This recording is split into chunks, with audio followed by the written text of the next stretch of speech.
Welcome, welcome, welcome to Armchair Expert. This is Dax. I'm joined by Padman. Is that the one you're going with? I thought you were going down to one name. I am. I guess you're right. I should go by Padman because there's already another Monica, the singer, who goes just by Monica. Oh, really? Yeah, so unfortunately, I have to go by Padman. Padman's cooler. It's pretty cool. It's solid. We're saying that, of course, because our friend Kirby is here. Kirby is an actor. I think maybe Kristen first met her on House of Lies. Really? I think that's or Veronica Mars?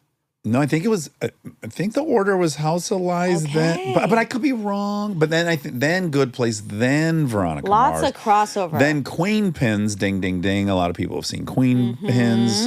Kirby was also in Why Women Kill, The Sandman, Killing Eve, Cruella, and currently she is in Sugar on Apple TV Plus, and she's our favorite. She's so cool. She's the coolest. She is the coolest. She's cool guy. Cool guy all the way. All day, all night. And then sexy boy. Sexy man. Sexy man. She's also a sexy man. And then best boy. And just barely any best boy. She doesn't have much best No, she don't need it. She's bad to the bone. Please enjoy Kirby. He's an armchair expert. He's an armchair expert.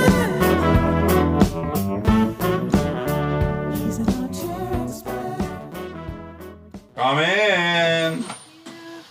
Come on in. It smells lovely in here. Oh, good. Sometimes it smells You know terrible what, like can food. I say something? I almost expected it to not smell good. Yeah, Oh, that's sure. It smells Yeah. great in It's here. a grody attic. Well, that's what you always say that, but actually it's lovely in here. I feel terrible. You know when you have it's like a really insignificant moment, but it means something. Just now, Rob, when you were letting Amy Poehler out, I was coming in, and she waved, and then I didn't.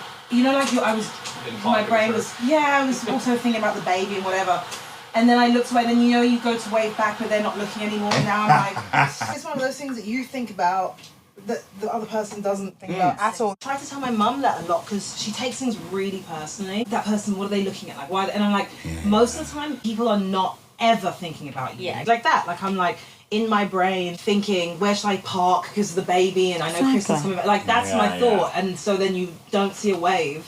Yeah. So my sister-in-law has this incredible hack, which is she works at a retail clothing store, or has in the past, manages one, and she'll be helping someone find a blouse, and the person will be on their fourth or fifth option that she brings to them. And when they're still on the inside of the changing room and they can't see her, they'll be saying like, I just don't know if I look good in red or whatever. And she'll say, do you know what color shirt I'm wearing? Now, she's just helped them 5 times and has been dealing with them for half hour. Yeah. And most times they'll go, oh my God, I'm so embarrassed I don't. Yeah. And she'll go, I only say that to show no one's really thinking about what anyone else. No, they're 100% not. Yeah. That would so be me. I'd go, oh boy. Blue, I would pick a high percentage chance. Yeah. I wonder what is the highest black probably of people wearing right now in the country. The highest percentage is probably black. Black. But you know, I've noticed there's a real neutrals trend happening right now, isn't it? Everyone's wearing like sandy colors. I love sand. You do? Yeah. I enjoy it when it's done well. It's not my default. Black is my default. But you also rock color like crazy. Yeah, you do. I do love color. I think this is a gift of you guys being brown. Yeah, It helps. it is a gift. Yeah. Like if a white guy wears a bright red suit, it's nuts. It begs a question. Well, or a little like, How much attention do you need in yeah, this how much world? makeup do you need? Or Yeah. also like, that's a bold choice. It feels like you're going for best or worst dress. Whereas I think if you have like dark skin and you're wearing color, it's just, this looks good. No, it Yeah. does. Yeah, it does. yeah. I do love wearing a nice little color pop. Yeah, when you go on I just watched 3 in a row, you on Kimmel, Oh, yeah. and you let it rip style-wise. I did let it rip. What'd you wear? The first one was a really outrageous red outfit with your girlfriend. I did a red suit, and that's when I cut my hair and went crazy and dyed it blonde. You know what's funny is I'm thinking of a different red outfit, but yes, The you had a red. pink and red outfit, that's my favorite one. That's one of my favorite things I've ever worn. That's my favorite look on you. I've only known you for a short period, and I've gotten to see you in like 20, 30 You've seen hairstyles. so many hairstyles. Should we shout out the brand? Yes, I was going to say Wiederhoft is the suit. I think they're an incredible brand. That's one of my favorite things I've ever worn. I'd love to wear more of their stuff. And then my hair was done by Erin Courtney. She's a really incredible braider. That makeup was Brandy Allen. Where do you find the braider? Is this in the common stew of hair people on sets? No, this is certainly not. So this braider, I saw her because Willow Smith had really great braids. She tagged this braider, Erin, and then that's how I found her. It's great, but then every time I want to delete Instagram, I'm like, oh, that's what keeps it. It's a resource. It's a resource. It really is. And for things like that, it's so easy to find someone and see their work. You do discover people. Can we do 5 on Willow? What do you mean? What's 5? 5 minutes. But maybe even less. Like chat for 5 minutes on Willow? Oh, absolutely. Yeah. Can we do 5? Is that terrible that I didn't know what that was? No. You've done your research and I haven't. Let's talk about it. I think she's fantastic. I don't think that's like a common term. A colloquial American thing. I think that probably sounded weird to everyone. I'm kind of newly in a rabbit hole of hers. Okay, yeah. And funny enough, ding, ding, ding for you and I, we were driving through the mountains of Tennessee together, and I was playing my favorite songs. Yeah. And only one really hopped out at you that I know of, and it was Hiatus Coyote. Is that Willow Smith? No. Okay. But you were like, what the fuck is this? I've never heard this. I felt flattered and validated that you liked one of my songs. Oh, great. And I just listened to her new music, Willow, and it's very Hiatus Coyote. Okay, so now I need to go back. See, because I do this. I'm like, oh, I love that song. And then I don't write it down or add it to a I playlist. even think I texted it to you. I went that far. Oh, shit. You know, don't look. You This don't need is to really look I'm not going to it now. up. embarrassing. It's really embarrassing. For me. What kind of shirt am I wearing? For all of us. Yeah. Okay, well, I am going to go back. Hiatus Coyote. I'm going to have to say it like 4 times. I'll have to get you to text me again. Willow Smith. I think she's fantastic. I think she's so out of this world, alien child. Very cool. And that face is really something to study. Insane. Because it's Will Smith. I mean, she looks so much like Will Smith, but she's so beautiful, so like Jada. beautiful. Yeah. It's pretty wild. You know, if you ever ask yourself, like, I wonder what Will Smith would look like as a beautiful lady, and it's been answered. Yeah. But do you think he would? I don't know if he would look exactly like that. Oh, no. I mean, it's almost, looking but I at know what that. you mean. That's the funny thing, actually, because I feel like this about Romeo Beckham. Romeo Beckham has Victoria Beckham's face. And even though David Beckham is obviously beautiful, but that's what makes him beautiful. So were you already hip to Beckham? Like, we watched the doc, Monica and I, and we became obsessed with Beckham. Me, maybe more than her. Oh, wow. Okay, sorry. I just looked up Willow Smith, and I Yeah. implore everyone right now who's listening to Look look it. her up currently, because I haven't seen her in a minute. And you're right. She does look She's A Will lot. Smith. She's Will like Smith, Will. yeah. Yeah. That's so fucking beautiful. So beautiful. She is stunning. And then also, I want those teeth she has. Did you have a jewel on your tooth for a minute?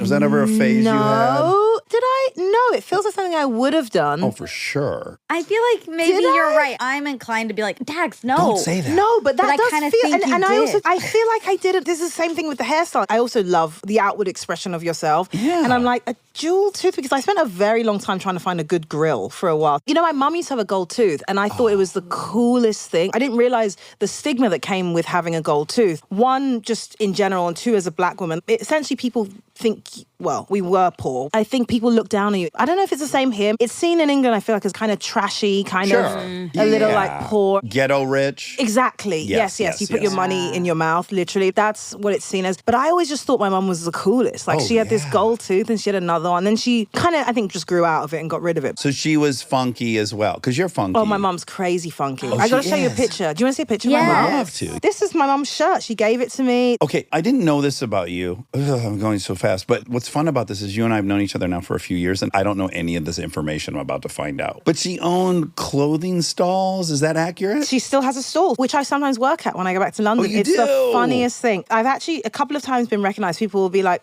"Are you?" And I'm like, "Yeah, but today I'm just working." I'm just my mom's daughter. My mum's so It's in Camden. So she used to do Camden, well, it was the ballroom. So the ballroom is like a big club in Camden, punk kind of grunge, you know, like those big 2-level massive clubs. And on a Sunday during the day, it would be a market. So everyone would come in and sell. And so my mum used to do a stall there and she brought me there. So I kind of grew up in the market. Wow. My best friend lived in the flats opposite. So sometimes they would babysit and we'd hang out. The flats in Camden, they're now above the church, but people would know, like above the Sainsbury's, there's a block of flats. This is a deep cut for the Brits, they'll know that. Or Londoners, I guess, not Brits in general. Yeah, the people in Essex might be. Yeah. And also people say that a lot of Londoners think that England stops at the top of the M5. We all think that too. Yeah, exactly. You're like, what's the No, rest when I of see it? like English hillbillies and stuff or English white trash. I'm like, where'd these folks come from? I thought everyone was in a top hat and like educated. Like there's a fair amount of fucking hicks in England. 100%. It's like here, but it's smaller. We just have less space for everyone. I love that you grew up in a market. That's my dream. Really? Well, Monica loves malls. I love malls. I Oh, love you'd shopping. love it. She still does markets. She does Earlham Street, that's in the West End, and she does Brick Lane, and that's in East London. And where does she pull all the clothes that she ends up selling? From everywhere. So sometimes she makes stuff, then she gets them from different people. Like she's done it my whole life. She customizes a lot of stuff. Is like handmade.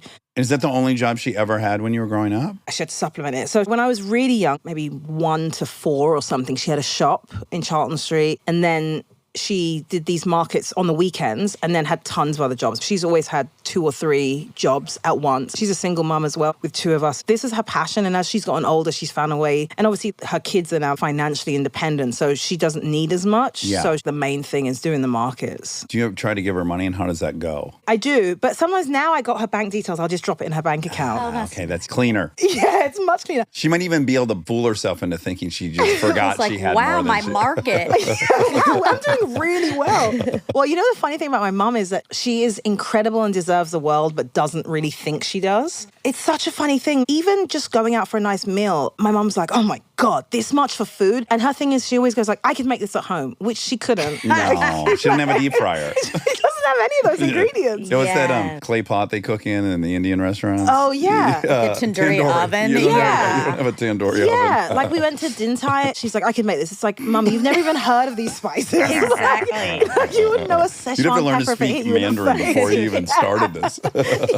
That's a generational But so I just drop it in. thing. I think it is generational. This kind of like, I don't need anything, no fuss. What's her story? How long had your family been in England? So my mom, okay, so let me just... Yeah, you handled this first. Yeah, you handle it. And Should I text it handle the to me. picture first? Yeah, okay. yeah. The funny thing is, she was in one of the people. You know, it has like people and then albums. Oh, I thought you were saying she was in People magazine. No, imagine. She would die. I mean, she's going to probably hate that I even spoke about her. Very private. She thinks you're tapping her phone right now.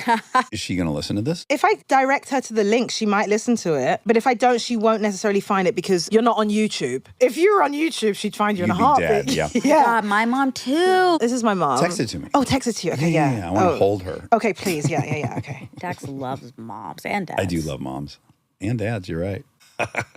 Okay, yeah. I'm going to text you a couple. I want to sink my teeth in. And apparently we look alike, but I don't really Oh, see that's it. fun. That'll be a fun game to see if we think so. Yeah, she's You'll never- totally rad. You'll Look never at see her mommy. like not in a hat. she looks awesome. Yeah, she looks awesome.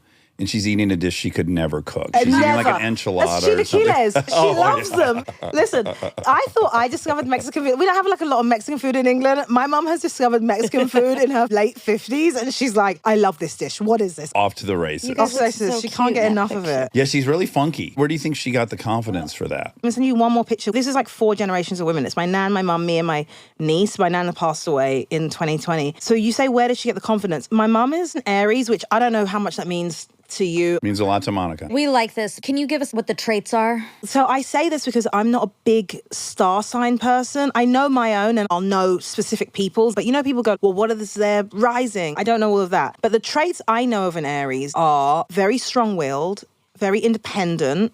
Those are the most I know. I mean, Can if make I most dishes. can make every If she dish. can taste it, she can make it. Have 10 spices, but can make every dish. I'm an Pepper, Aries cumin, she can rising. Let me tell you some of her traits, and you tell me if these also are Aries. She's incredibly creative, kind of a creative savant. If she cared for social media or publicizing herself more, she could do amazing things, could have things on red carpet. Like, she's incredibly creative, but marches to the beat of her own drum. Doesn't read instructions, will put that table together. She doesn't want to follow rules ever. Doesn't want to ever be instructed how to do something. Never. You know Yes. what she hated? When I brought her to set.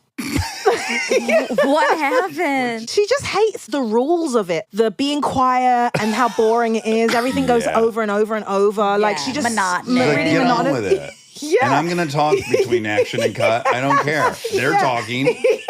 Why do they get to talk? Also, like, who made those clothes? I could do that. Also, it's generally like a PA telling your mom to be quiet. So it's like a 22-year-old that's got to compound it Or a little like, bit. also, my mom doesn't like fuss, right? And if you bring your mom to set, different if you're someone else, but if you're an actor, it's so much fuss. Every minute they would knock on the door, like, do you need anything? Do you need... She's Exactly. like, just leave Yeah. me alone. Fuck off. And Yeah, then they're yeah. checking your wardrobe and your hair and your Yes. makeup. She hated all of that. She's like, people just keep coming in the room. I'm like, well, yeah. That's like, I love what's that they she do? hated it. That's my job. That's my job. So a little stubborn. Very stubborn. She's beautiful. Oh, Can I see Yeah. the 4, Jen? Yeah. I just want to say one thing before I hand this over.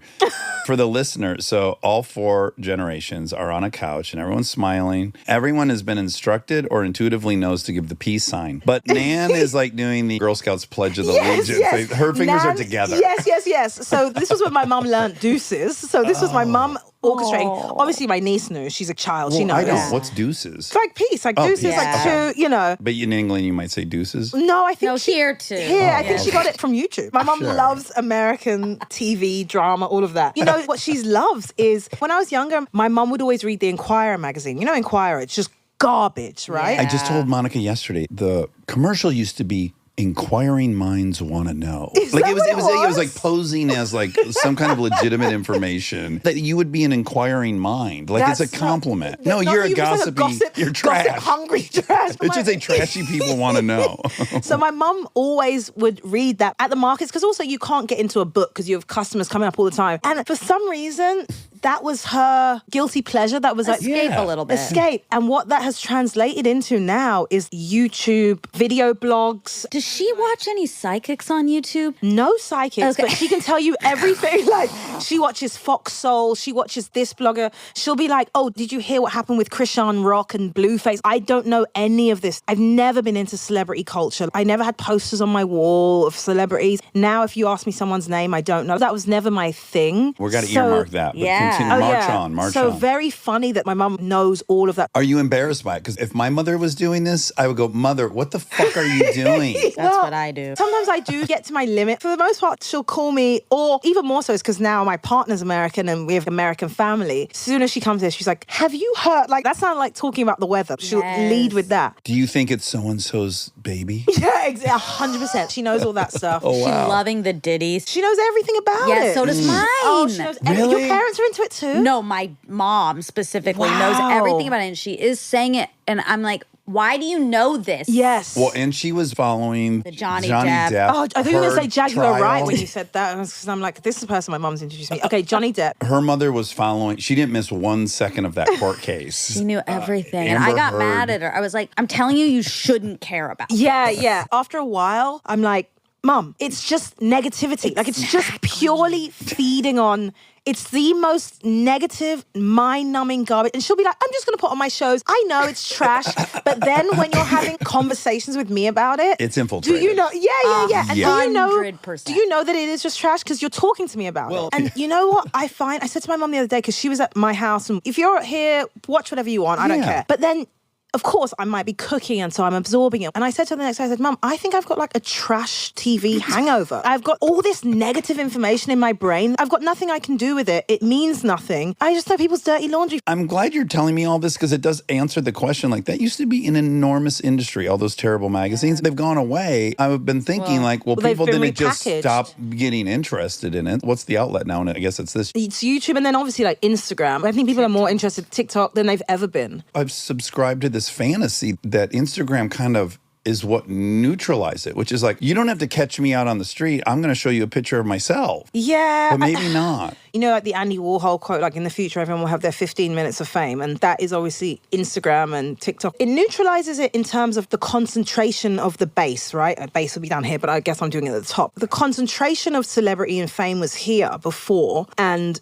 everyone else had to climb to that. Whatever information you could give us, please, we're hungry gods of fame, give it to us. And now I guess it's more passed out. Well, they're disseminating it themselves. Like, Chris and I used to hate getting followed by the paparazzi, but I'm totally comfortable sharing my life with you as long as I get to select the picture. Yes. And I just feel like celebrities now feed that machine themselves. Yeah. But celebrity means less now because of Instagram, because people are their own brand. Yeah. Influencers now are celebrities. Yes, I've been on like 1,000 shows. Back in the day, you would be a known person. But now it's like, well, some people don't even watch our shows. You watch TikTok, or your favorite celebrities are literally just influencers. Okay, I have to ask you this, Dax. I know you do the asking. And you say you hate the paparazzi. No, I love But I almost feel, and you tell me because you have been doing this for longer, but I feel like I missed out on this golden age of celebrity, if I'm honest. I'm quite For a private sure. person. I don't want to know everyone's dirty laundry and I don't want everyone to know mine. And I almost kind of wish I was in that phase before social media. Do you feel like you got in there? Yes, I think in many ways, Chris and I are both beneficiaries of a system that doesn't really even exist anymore because we were both able to be in commercials and stuff. And you're so right. I look at your resume, and in many ways, your resume is better than mine.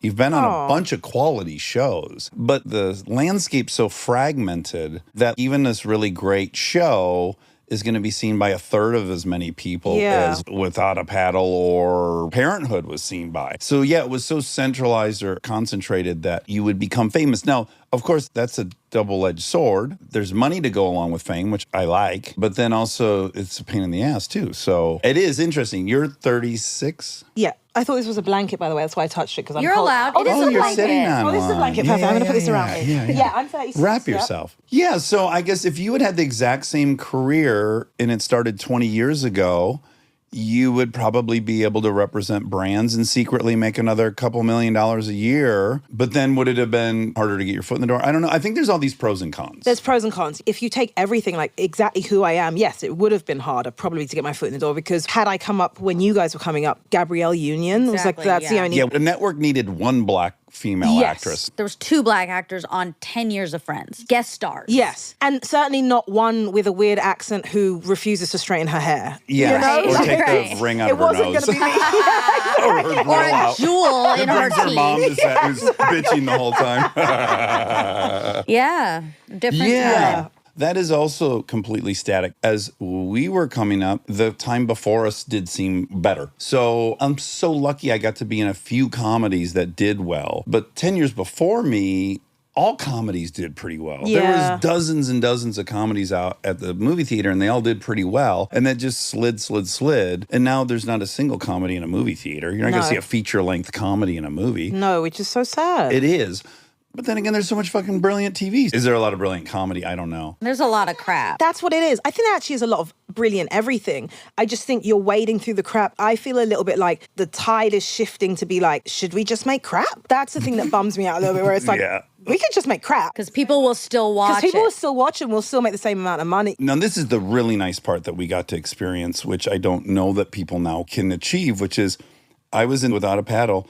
Every single 10 to 16-year-old boy saw that movie in America. I still run into adults that are like, oh my God, my birthday party was that, and my camping trip was that. It was a real chunk of their life in the same way that the comedies I watched as a kid. But now you're going to see 65 different shows this year. It's hard to keep them straight. Yeah. You forget you've watched great series. Yeah, 100%. So I think in that way, it's harder to be an actual important part of someone's teenage years. And I think that's difficult for me to reconcile, because I used to literally have like poetry cut out and stuck on my walls. I've always been like an artsy kid. I would make my own clothes and wear them to school. You're You're always bohemian. cool. You're always cool. Dang I it. didn't know at school. It didn't seem cool. I never cared. How did it play? When I was at this Catholic school, it didn't play well at all. I remember one day we were going on a school trip to, I think, Southampton or Northampton. We all got to shop in our own clothes because we wore uniform to that school. So that's kind of an equalizer. But we all showed up in our own clothes, and that was year 8. Oh my God. Okay, I got to tell you, I remember this trip so specifically because it's when the Twin Towers fell.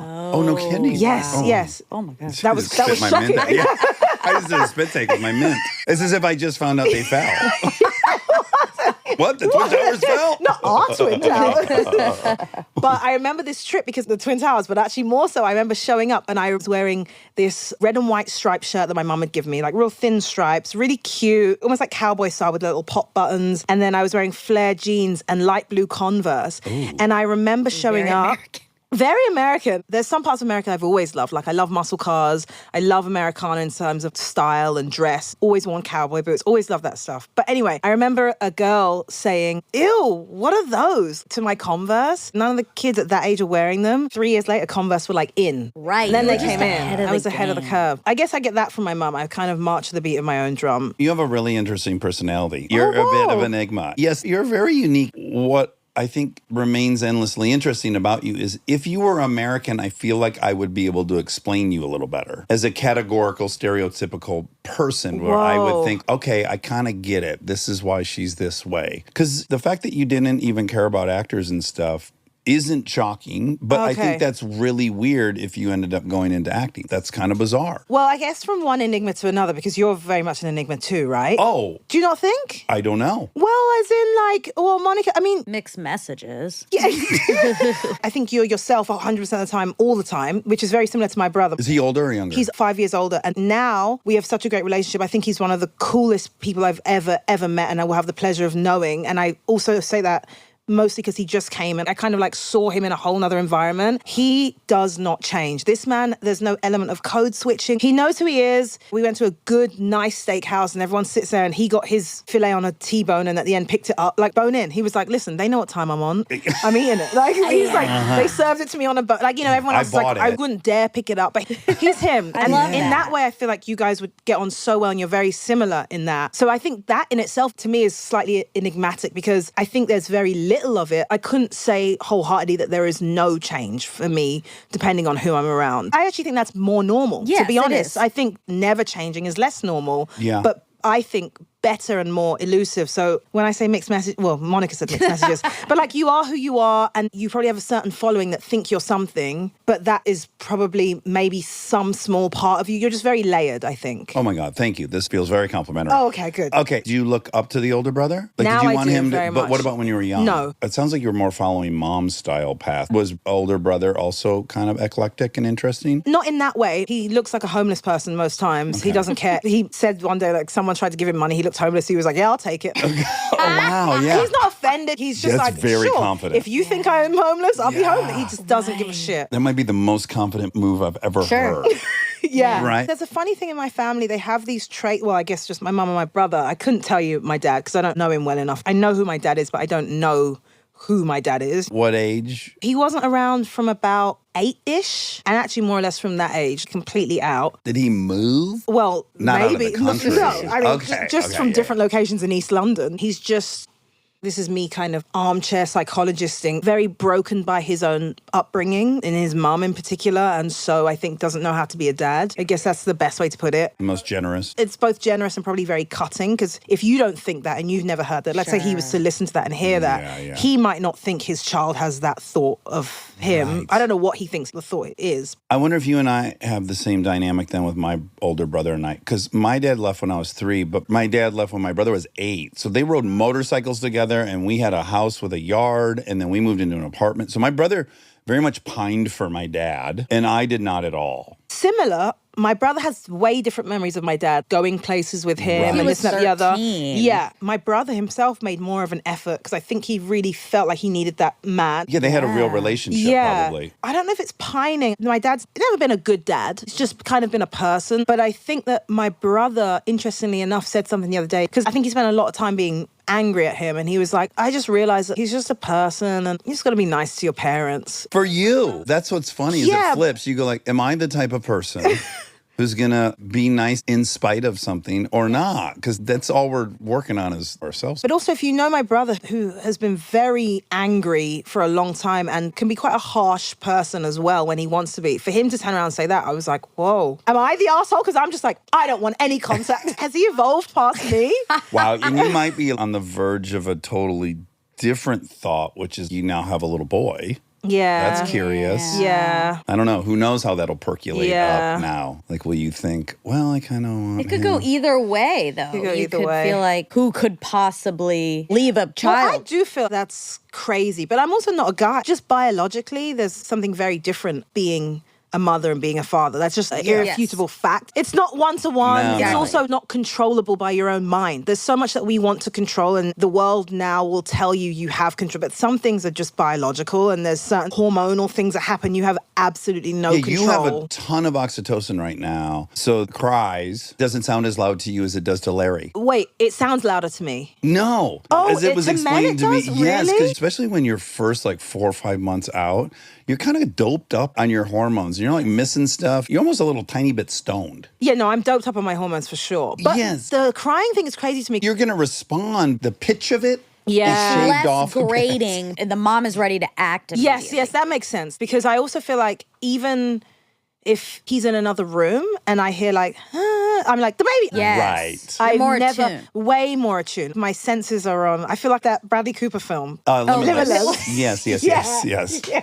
But I think if we would have taken you and Larry 2 years ago and put you in some weird sound test where we played certain frequencies, I bet you would have similar levels of agitation at those sounds. Yeah. And then I just bet now if we measured you, it would be diminished a bit. Do you know what I sometimes wonder as well? This is a side note. He's 5 years younger than me. I sometimes wonder, can he hear sounds still that I can't? You know that whole thing of like, there's certain sounds. Pitches.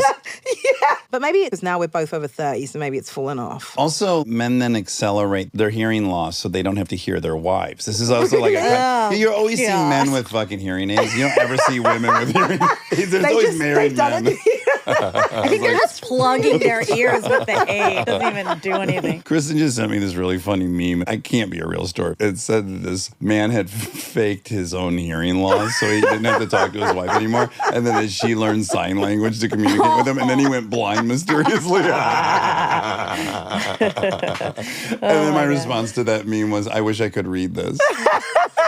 Wait, I didn't know Larry was 5 years younger than you. Yeah, he's 5 years younger than me. Wow. Kirby's a beast. I'm a beast. God. I remember were you doing House of Lies when you first started dating? No, but I was working with Kristen on, do you remember correctly, not House of Lies. Veronica Mars? Exactly. House of Lies, Kristen was pregnant. Oh, right. Yes. Veronica Mars, yeah. And I feel like it was new in. Brand new. I mean, literally in the van going back from base to set is when I got the text from my manager who was like, hey, Larry wants to go on a date with you. Can I give him your number? It was that new. And again, this is back to your originality and your uniqueness, where you just said to me point blank, you're like, I don't even know what his personality's like, but he's so fucking hot. I'm definitely going on a date with him. And then you showed me a picture and I was like, oh my God, it's like fucking young Lenny Kravitz or something. he is it's gorgeous. impossibly good looking. Yeah, Yes! he's gorgeous. Who wouldn't go on a date with Right. him? Yeah. Why wouldn't I? Why wouldn't you? Well, everyone would, but I think, especially at whatever moment in time that was, I actually think most people wouldn't have admitted that. Oh. That you would just be like, yeah, I'm going to give this a go because visually this person's very stimulating. I feel Yeah. Well, I think people also want to be like, well, you know, it's a personality. It's like, yeah, obviously. And if someone's gorgeous and they have an awful personality, they start to be ugly. And someone can become better looking. But off the bat, we're animals. He's gorgeous. And I'm like, You want to look at him. I want to look at him. Yes. It's like a Ferrari. I'm going to roll the dice with this. It's like, yeah, I'll hope he has a great personality. And if he doesn't, then I maybe expected it because he was that good looking, you know? He's even thinking about it in terms of cars. Like, sure, it might be responsible to buy a Prius or something, but the car that's going to turn your head as you're walking is like a 60s Ferrari drives by, and you're like, 100%. oh my God, what is that? That's going to get your blood going. Yes, and then we hope for a good personality. Yeah, and then I lucked out. Yes. That's so nice. Stay tuned for more Armchair Expert, if you dare.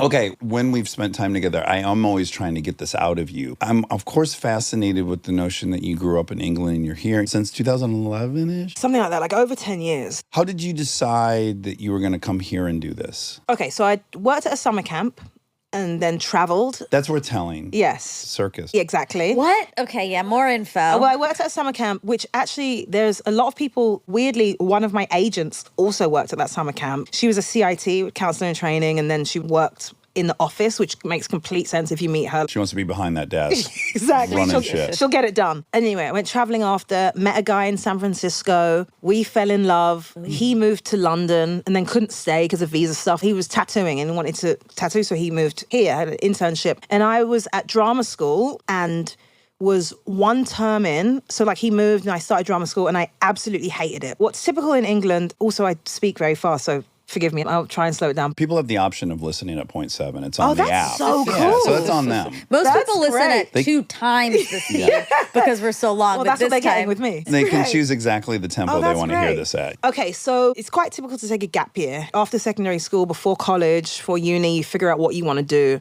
I didn't get into the drama school I really wanted to get into. I really wanted to get into Bristol Old Vic. Well, actually, my first year auditioning, I got a call back for Guildhall, which is a very good school. It's where Orlando Bloom went, but he dropped out. Okay. And I was like, that's it. I've done it. Very cocky. I was like, I'm in. When I got a call back, didn't get in, and was kind of a bit devastated for the year. And then the next year tried, and I really wanted to go to Bristol. Didn't get into Bristol Old Vic. So I ended up taking 2 gap years because I was like, right, well, I kind of put all my eggs in that basket. Let's just take another year. So in the 2 years, I did more traveling. I worked as a teaching assistant. I've had a job since I was 14 years old, but I worked full time and worked in bars and all this. So I just did a lot of growing up. So then when I did get into drama school that next year... You'd already been on your own a little bit. I'd already just been on my own too much. I was financially independent. I mean, I still lived at home with my mum, but it was just hard to go back to being in school where they were telling you what to do and when to do it. America is like, if you're the fastest, run the fastest, no one will stop you. In England, it's like, let's all hold hands and run at the same speed. And we have like a lot of the tall poppy syndrome and things like that. And so that is very difficult if you are someone who's like, well, I want to run the fastest because I can run the fastest. Yeah. Or minimally like in that direction. Yeah, even if it's not the fastest. Just like, I want to fulfill my own potential. You know, like I just want to see what I can do. And I was very much beaten down for it in drama school. I had 2 drama school teachers that hated me in my first year. I went to East 15. I remember one of the people, she was like, we don't have a lot of big stars that come out of this school, but we like it that way. And in my mind, I was kind of like, oh my God. We love mediocrity. Come on. It's like a tech school going like, we haven't produced any inventors. Yes, and we like it that way. Yes, but it's also like, do the students? I remember you have to do an end of year...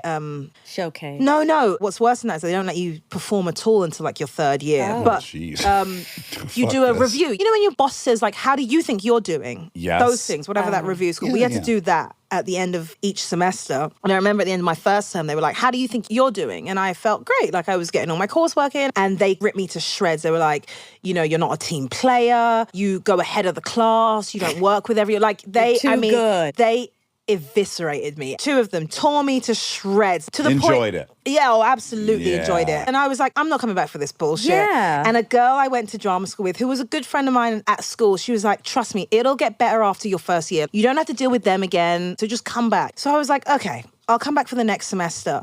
Day 1 of semester 2, I was like, what the fuck? That's one thing I think I got from my mum. I have a very strong sense of self. I know myself. Yeah. And I was like, I know I'm not meant to be here. And I'd met this guy and we were in love. And at that point, he was still living in London, but it was sort of in the works to come here. And I was just like, what am I doing? I hate this place. I don't think it can do anything for me. And so he had moved here and was like, well, why don't you do classes out here or something? And it wasn't this big, I'm going to come to Hollywood. It was just like, that's an adventure. That feels fun. Why don't I just try that? Yeah, I assumed you assessed the opportunities in London and then you assessed the opportunities in New York or LA and said, I will go there because I want. Not at all. No, it was more like, he's there. I didn't have anything in London too. I didn't have an agent. And to me, I genuinely was just like the adventure of it all. I think maybe it's the folly of youth or the beauty of youth actually is you don't think too hard about stuff, which also is like why we can't give kids extreme power because you can't even think too far ahead. Month out is maybe max. Well, you literally don't have your frontal lobe isn't even developed. Yeah. So I'm like 21. And I'm not thinking like, you don't have a visa, you don't have finances, you don't have family money, you have no safety net. I literally was like, I have my grant that I was given for the next semester that I hadn't given to the school yet. And I have some student loan money. So that's £5,000. That'll last me forever. That's like more money than I'd ever had. And that was probably like $8,000 US. Yeah, 100%. I was like, you have £5,000. Go to America. You can make it. I'm rich. Go buy a house. Buy a car. I mean, I'll be famous in 3 weeks. So this is enough to get me through it. I was like, I'll have an Oscar by the time I'm 23. Right. This is all I need. Had you done comedy in England at all? Not directly, but another jab that I got a lot from drama school was that I was too comedic, that I didn't take it seriously. I always made things comedic. Like even if it was dramatic, I would make it funny and that was bad. I think the subtext of everything they were saying was you're not grateful enough to be here. Dax, you've nailed it on the 100%. That was the subtext. I remember even auditioning for RADA and one of the things that they would say is, we break you down so we can build you back Juilliard up. Like, says that too. That was what they said. But actually what I think they do in a lot of those schools is they knock any individuality out of you and they homogenize you and you kind of almost see that in a lot of the performances that come out of it. It's like very by the book. I get it. When you go to art school, right, you have to learn certain techniques. I think Picasso said, you have to learn the rules so you can break the rules. But I don't think it's quite the same in acting. No, you can definitely lose something along the way. Yes, they very much kind of wanted that. And I think I refused to let the life be knocked out of me. And that was not the way. That. They're like, be the instrument almost like of the school. You're the vessel only, Yes. and you're to bring nothing of yourself. Yes, and that's, I think, complete opposite of acting. You have to bring so much of yourself. Yeah, well, minimally, you just look at the people you liked, and are they the people that were homogenized? In fact, I'm even more intrigued. I want to meet them in real life because, like, I get a hunch they're a little bit dark or a little bit this. So when you get here, how does UCB hit your radar, and why do you decide to start there? I was working at a cafe that I started working at illegally. Honestly, the owner was kind of terrible, but also for this, kind of great that he let me work there. And there was a girl there. She did UCB. So the way I got enough of a visa to stay was I started taking classes at Lee Strasberg. So I had like a student visa. So I was taking classes there and then working at this cafe because obviously my £5,000 ran out. Shockingly. Shockingly. I couldn't make it stretch. I didn't invest well or something. So imagine, I still don't even know what investments are. I'll invest $4,000. That'll be yielding me at least $6,000 a year. It's amazing how quickly that money goes. You know what's funny is there's all these things online that are like, you could take $5,000 and become a millionaire. It's like, show me how to invest $500,000. Like, Exactly. Yeah. But yeah, anyway, so I started doing those classes and then I was doing Actors Access and all the other ones, I've forgotten the names, but I would like self-submit. So I was doing student films and then also trying to do little auditions and just kind of feeling like nothing was happening. I did loads of different other classes. Yeah, would you do these things where at the end of it there'd be like a workshop and there'd be casting directors? so many. Okay, I'll tell you something about those. I did so many of those casting workshops where you pay, and I know people have mixed feelings about them, but I think they're fantastic. Oh, great. Really? I think they were one of the few equalizers that we actually had left as actors that didn't have their foot in the door. I don't think I'd even be sitting here if I didn't do them. Sure, there were some casting directors that were just money grabbers, but the first thing I ever tested for, I had 0 credits, no agent, no lawyer, no nothing. And I tested because I went to one of those showcases and I did it with a casting director. And I wish I could remember their name, but the show was called A to Z. I auditioned for that. Yes. The lady who cast that, she was like, you're great. You didn't audition for that show there. You just bring some sides and you audition. There was this glint in her eye and she brought me into the office like separately outside of that. And I got to the test stage just kind of on my own merit. Like at the test, had to find a lawyer because you have to get that all done. But that was through workshops. And then once those got taken away, it almost was like, how do you get an audition if you don't have an agent, you don't have a manager? How do you ever get in the door? Oh, I completely agree. I was out here forever and I had friends that had agents and they were going on commercial auditions. I could not figure out like what on earth. I did not get an agent until I was in the Sunday Company at the Groundlings performing once a week. And even then it was dicey and I had an agent who went out of business while I was shooting the pilot of Punk'd.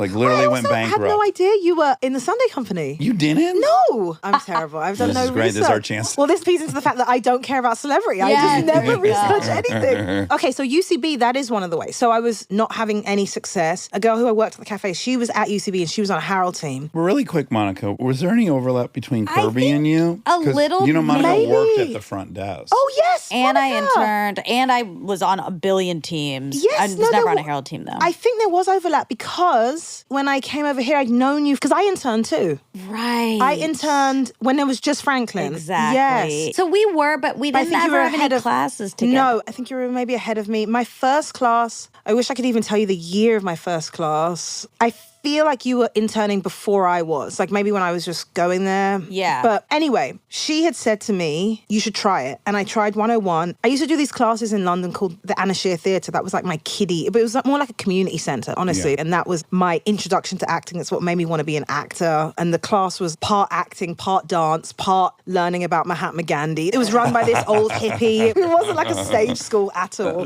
When I went to UCB, it felt like that again. It felt like after years and like going through the ringer of drama school and then, auditioning wasn't fun because I also wasn't getting anywhere. Yeah. Playfulness is the currency there, and shining is rewarded. Yes, and standing out is rewarded. Yeah. Exactly. And UCB felt pure, felt rebellious, felt It did, punk. yeah. punk rock. Yeah, I haven't been there for so long. It started to feel less of that the more it grew, as is the nature of these things, kind of like markets in London. They become victims of their own success. They get commercialized and things like that. The nature of improv is so fleeting and truly no one cares. You care a lot when you're doing it, but you can't really explain it to anyone outside of it. Oh, there's nothing worse than when you do an improv show and you're at the whatever after party and people are trying to explain or walk through this improv thing and you're like, all right, without the high wire act, it's terrible. Terrible. Yeah. And that's, I think, That's why it doesn't work on TV. 100% why it doesn't work on TV. There's no stakes. Yeah, and then also, if you're not in it and steeped in it, Monica, maybe you can attest to this. When I say, like, it doesn't matter, now that I'm not really doing shows, if someone asks me to do a show, I'm like, oh, absolutely not. Yeah. We did one together, though. That was a very fun so show. fun, and I hadn't improv in like a decade. Well, that's the only time it's fun is when you get to play with your friends. So now if someone asks me to do a show, if it's not with all my friends, it's also kind of like a social hang. It is, Then it's just not fun. Of the many amends I owe Brie, the woman I was with for 9 years, probably the number one is that she had to suffer through every Sunday night after a show where we all got drunk and went through every sketch and every improv, fish for compliments. I mean, what a thing for her to have had to have observed. Yeah. My ex was with me through the improv thing. Thank God. He came to every show willingly. He wanted to. Yeah, she was there. Listen, the show's fun. The show is fun. It's fucking off. You're right. the 6 100%. hours of sucking each other off 100%. afterwards. Yes, it's so true. That is what we do. And the drunker you get, just the more sucking happens. And then you're sucking yourself off. Yeah, you are. And you're so brilliant in the moment. You're just like, what? And then that callback. How'd we do How that? did we do that? I gained a great awareness of it because my sister went through after I did. I let her host after their big to get into the Sunday Company show, whatever, maybe a fourth level show. And I let her host it at my old house. And I just kind of was like in and out of the kitchen every now and then. And I would just catch the snippets of them. And I was like, oh, Christ, that's what I did to Brie. Yeah. Oh.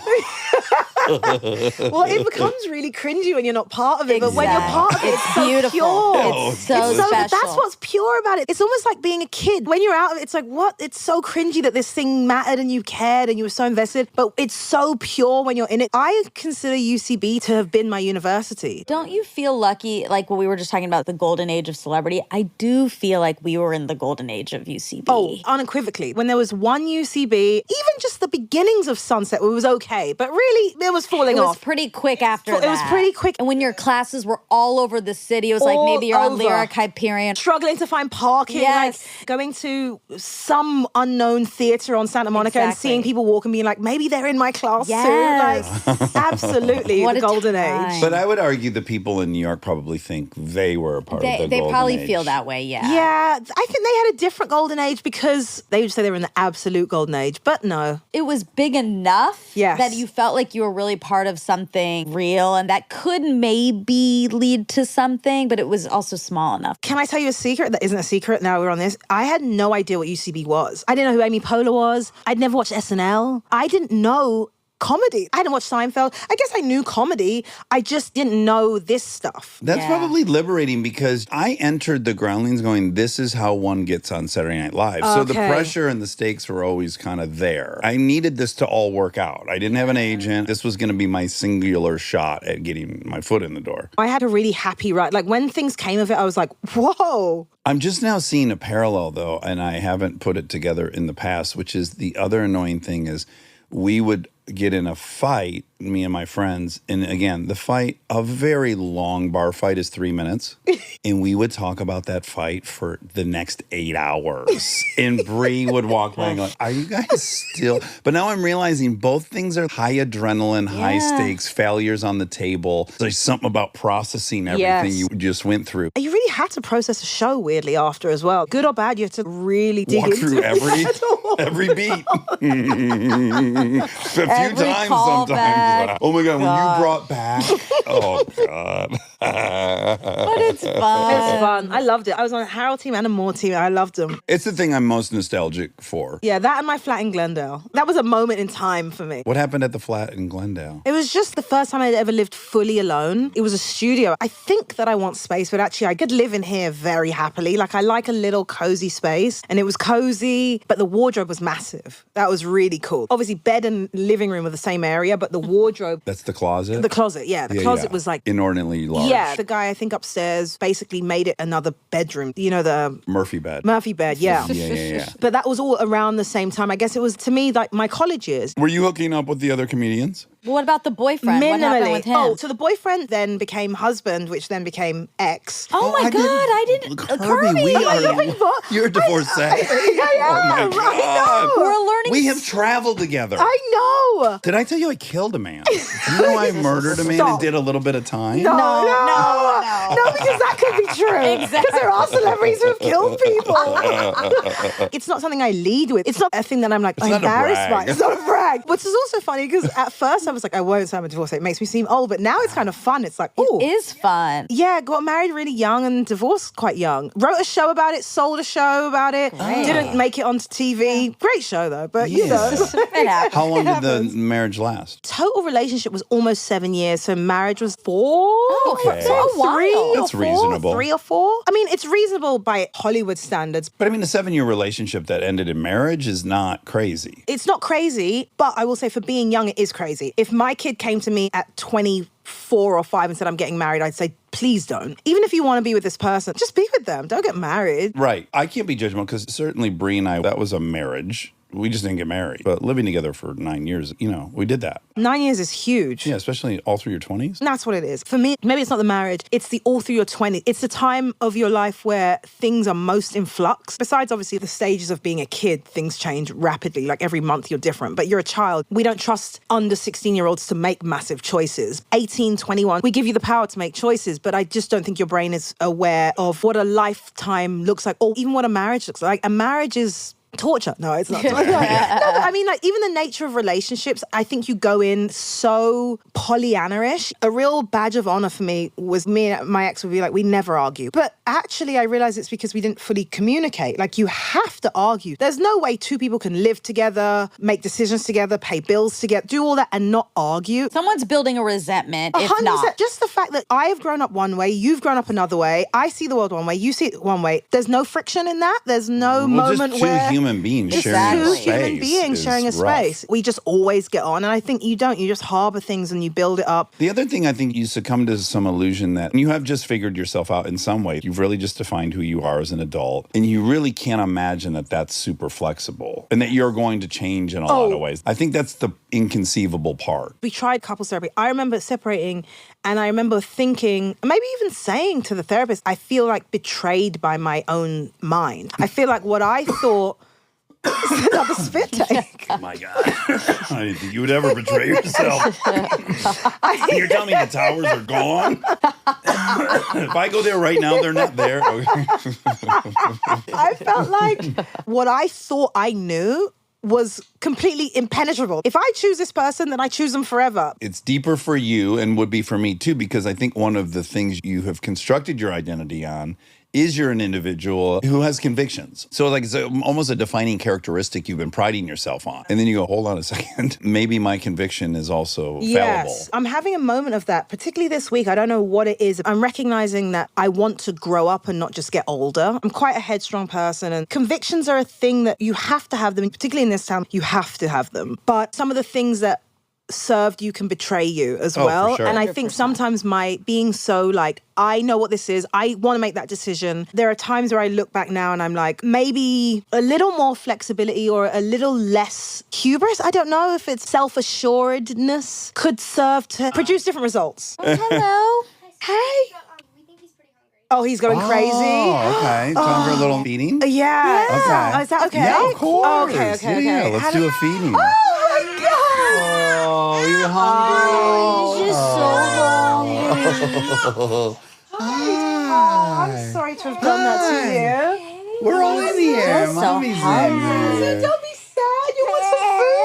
Hey, I miss you. I happen to have some in my pocket. It's okay. Come on, relax now. It's okay. Yeah, I tried. Oh, you did great, Well, KB. no, Thank you I mean, so there's a lot much. of rooting, and I was like, well, here, what do you want? Did you think about feeding him like a piece of cheese or anything? Like maybe it's time for an avocado? I thought about feeding it. I bet. And then Can I thought, maybe I could actually It's do okay. it. It's okay. My favorite thing about breastfeeding is it's just like an animal. He's just like, oh, you're too sad. It's okay, honey. I think he's cluster feeding because this man wants to eat every 2 hours. Both of the men left. Yeah, they had to get out of here. They were like, I have to go. They were like, there's a time and a place for boobs. This is how I prefer to see them. We're not married to this woman, so we have to go. Yeah, I don't regularly see these boobs. I like the pleasure side of boobs, not the business side of boobs. That way. You miss it? So much. I loved breastfeeding. I love you it. guys. It's heaven.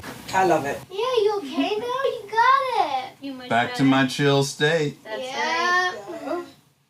Thanks, babes. Thanks, bros. I love chicks. They take great care of me. Everyone ran up in a panic. The man is uncomfortable. Everyone drop what you're doing. It's crazy that we're then like, man, why do they do this? And you're like, well, because we've been doing this to them since birth. Of course we do it. When my nan was in the hospital, dying in hospital, Larry was there and he was kind of cold and she like couldn't speak at this point, completely normal. Took off the scarf. No. So he wouldn't be cold. Oh. Crazy. Now What do he's we just like do? jello. Bye, Susie. Oh my God, thank you. Bye, little buddy. Or D-Money, let us land this gotta plane finish so that we it can up. join you guys. Money. I don't want to leave her lap. I don't want you to leave my lap either. It's my favorite thing. That was a sweet sidebar. That was Bunch of- lovely. Yeah, little people in here just like Yeah. giving love and receiving Yeah. love. Now Delty doesn't want to leave. Soulmates are squeezing and hugging. Love you. Love you, baby. Well, that was great. Those girls are so great. That was the first, a guest stopping to breastfeed. really? Yeah, Oh, yeah, I yeah, feel yeah. honored that happened, even though that has nothing to do with us. I just loved it. You could never do that anywhere else. Can you imagine on Larry King? He's old-fashioned. She wants to do what?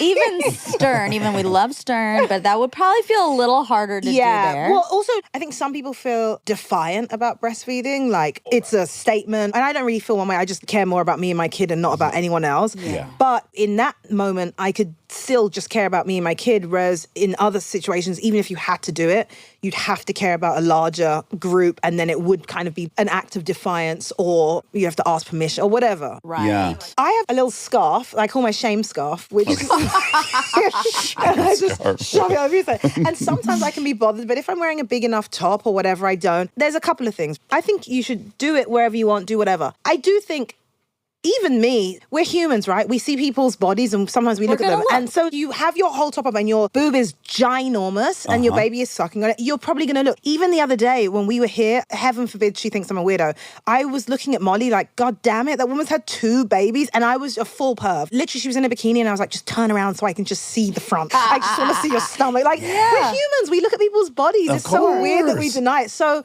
yeah, I don't think anyone should be scorned for it. You shouldn't stare, but if you Take a walk past... glance. Take a glance. Take a little hit. You deserve it. You burned it.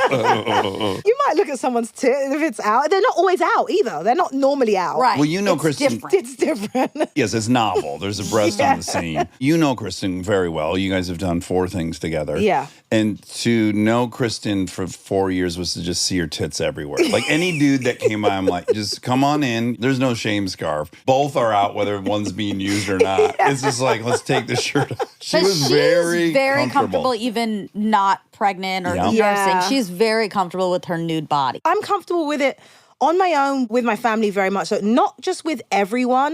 I guess like if I have to do a fitting or something, I don't mind being topless. I'm not like a nudist beach person, or even if people were around. If I was at the house and the painters were over, I don't think I'd have both my boobs out. But Sure. That's probably a good.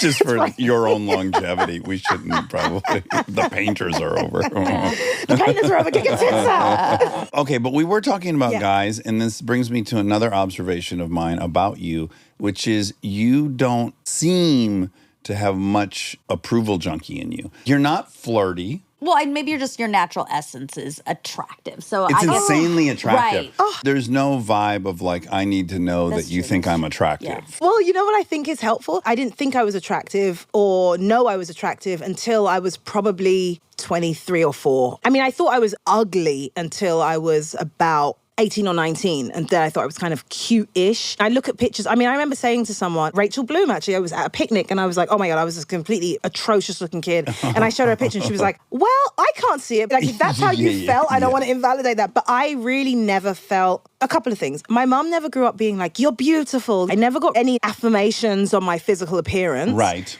And then I was kind of like a bit of an odd kid. Like, I remember when I was 13, I dyed the tips of my hair red. I watched Khaleesi's music video, I Hate You So Much, and she had this half long hair, half shaved hair, and I went into the mirror and cut my own hair. Like, just literally. Let's and go. This is also, again, before Instagram, so I didn't have the picture in front of me. It was a music video that I'd seen, and then from Tried to memory, lock in. I had Yeah. to lock in. Yeah. From memory, Is I that cut my left side or right? So fuck, it's flipped. So I never made choices based on what made me look prettier. My currency has never been looks. So it was actually quite weird for me. Even when men started looking at me, I used to be like, what are they looking at? It felt very like, fuck is he looking at? Yeah, Like, what's wrong with this dude? What's wrong with this guy? This guy's weird. Yeah. He's looking at me. Yeah. And he seems interested. What the fuck's wrong with this guy? What does he think? I have money? Yeah, this guy's after my money. I have 5,000 pounds. It's going to last me an eternity. What an interesting voyage, because you are objectively outrageously beautiful. Oh, Yeah. Yeah, thanks. yeah. It's, that's so kind of a nice. shocking level of beauty. Well, Literally, Kristen and I stop. say it to you all the time. We always say you have the most pleasing face. There's like something almost anesthetizing about Like looking at hypnotic. your Oh, face. wow. But we've also told you directly. Well, there's something so I get more pleasing. caught in your flattery of Larry. So I'm Well, Larry, I'm sorry. Larry actually pisses me off. In fact, I'm still outraged. The other day you told me like, oh yeah, Larry's recovering from a hernia operation. No, heart surgery. Heart fuck. surgery, which is way worse. Maybe I made it hernia so I felt justified in being mad at him still. A heart surgery. While you were like giving birth. This is insane. Yes, and then I said, oh my Lord, I didn't even know he had a thing. And then you said, yeah, I mean, he hasn't been able to work out in 2 years. And I literally went, fuck that guy. He can suck a dick. I hope he has 100 more heart surgeries. Oh, not on wood right now. How dare he? Absolutely not. How fucking dare he have not worked out in 2 years and look like that? Yeah, he is beautiful. But just yesterday, I was with Erica Curtis, who Yes. you've met. She loves sugar. Oh, And she was like, Kirby's face is so incredible. I can't stop looking at it. oh, that's so nice. Because I do feel like I would like to feel. You can't put too much stock in it because your face is going to change. But Yeah. just to be like, oh, okay, I recognize that because my mum is stunning. She's so beautiful, but I think she has put so little stock in it. She missed it. My mum uses just like baby lotion on her face. I'm like, let's get good products because it's nice to feel pretty. It is nice to feel attractive. And, you know, people go like, it's just for you. It's kind of both, right? It's like circular. It's cyclical, yeah. whatever it is. It's like, yeah, it's for me, but also it's nice if someone says, It's oh, you symbiotic. look, yeah, oh, you look nice. You feel good. You feel confident. You can see when women If particularly walk someone down the says street they don't feeling like good. feeling hot, they are either lying or they've been so hot since they were so young that literally it's a given and they don't think Yes. about it. I have met a couple dudes that are so fucking hot that they're almost not even interested in women. It's just a foregone conclusion. There's Yeah, no yeah. reward there. There's no Yes. chase. Yes, It's there's no like, chase, yeah. Of course this person will like me. That's kind of boring. Or their hotness has led to some sort of trauma. Yeah, Sure, exactly. we got Yeah. to include that. Yes, And I think unfortunately. that's a Like- fair amount of people. Yeah, but I have a big difficulty with the like, they're for me. My tattoos, they're just for me. We're social animals. We live in a world Yeah. where we take in other people around Yes, us. and also we're constantly evaluating our surroundings and the people around us, and making judgments is part of who we are and what Yeah. we are, Yeah. and assessing each other and sizing each other up and prowling. We're thin slicing. We're trying to figure out, are they safe? They a threat? They a Yeah, mate? and all the outside stuff is also what is signaling the inside stuff, kind of. This is who I'm showing you that I am. I have this piercing, or I have this, whatever it is. I don't know, this whole like, I dress just for myself. I guess it stems from yourself, but it is also telegraphing to the world who you want the world to know you as. Of course. Stay tuned for more Armchair Expert, if you dare.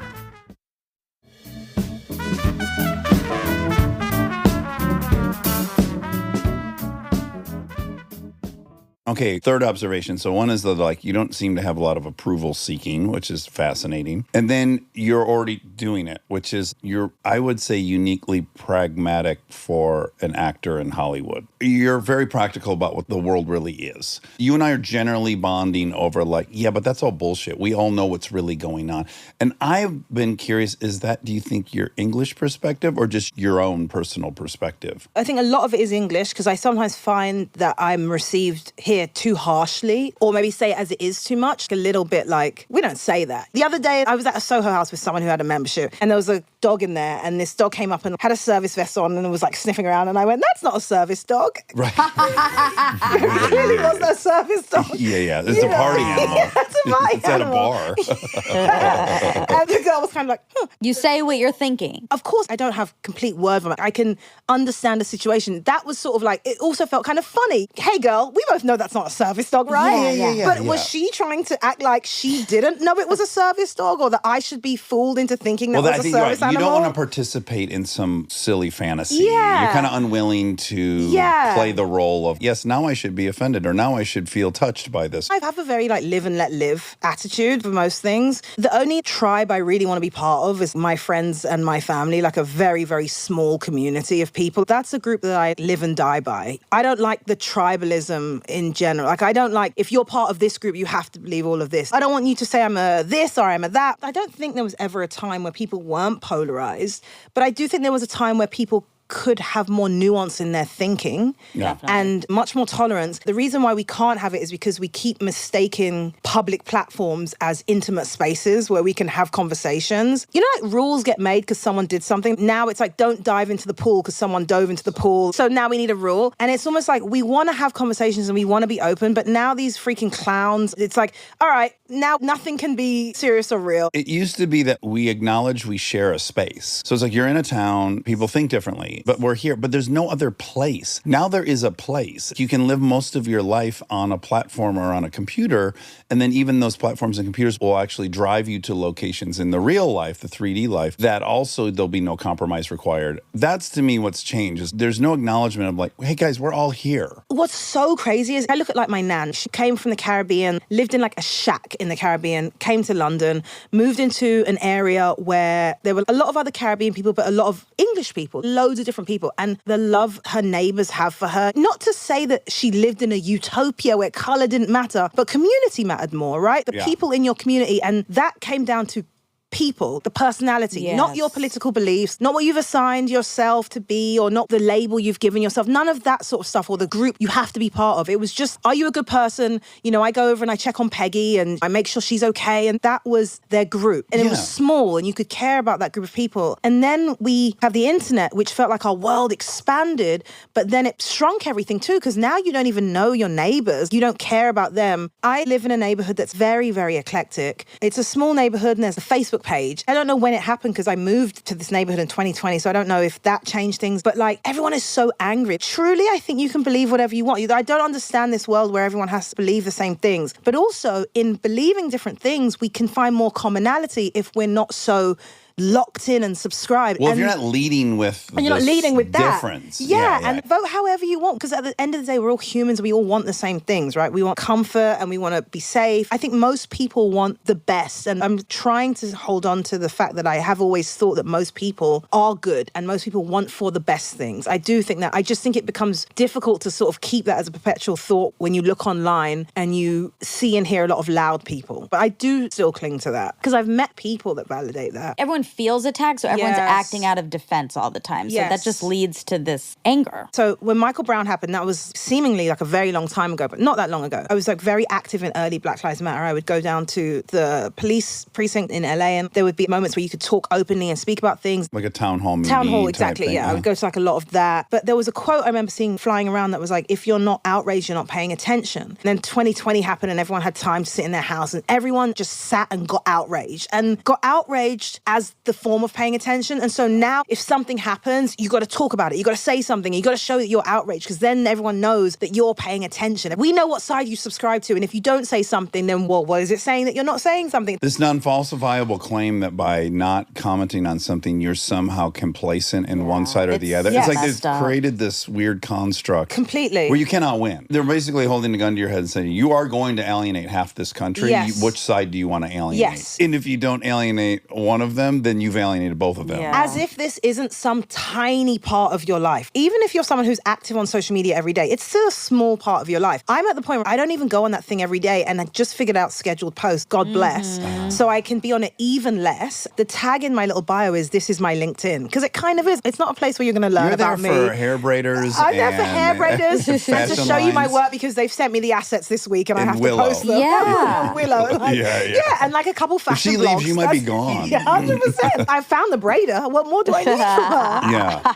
This is a question I do think I asked you when we were together in Tennessee. And you wrote, luckily, so I don't feel completely out of line asking you wrote 2 books, Little Black Girl, The Things You Can Do, which you wrote by yourself, and then Little Black Boy, Things You Will Do, you wrote with Larry. Yeah. Can do is boy, will do is girl. Did I do Yeah, that but that doesn't backwards? matter, because I just told you. Yeah, okay, Because great. this is the other thing. People don't correct people in the moment. They're like, he got it wrong later. It's like, I could failed just, the test. I could just tell you right now, I'm right here. We're both here.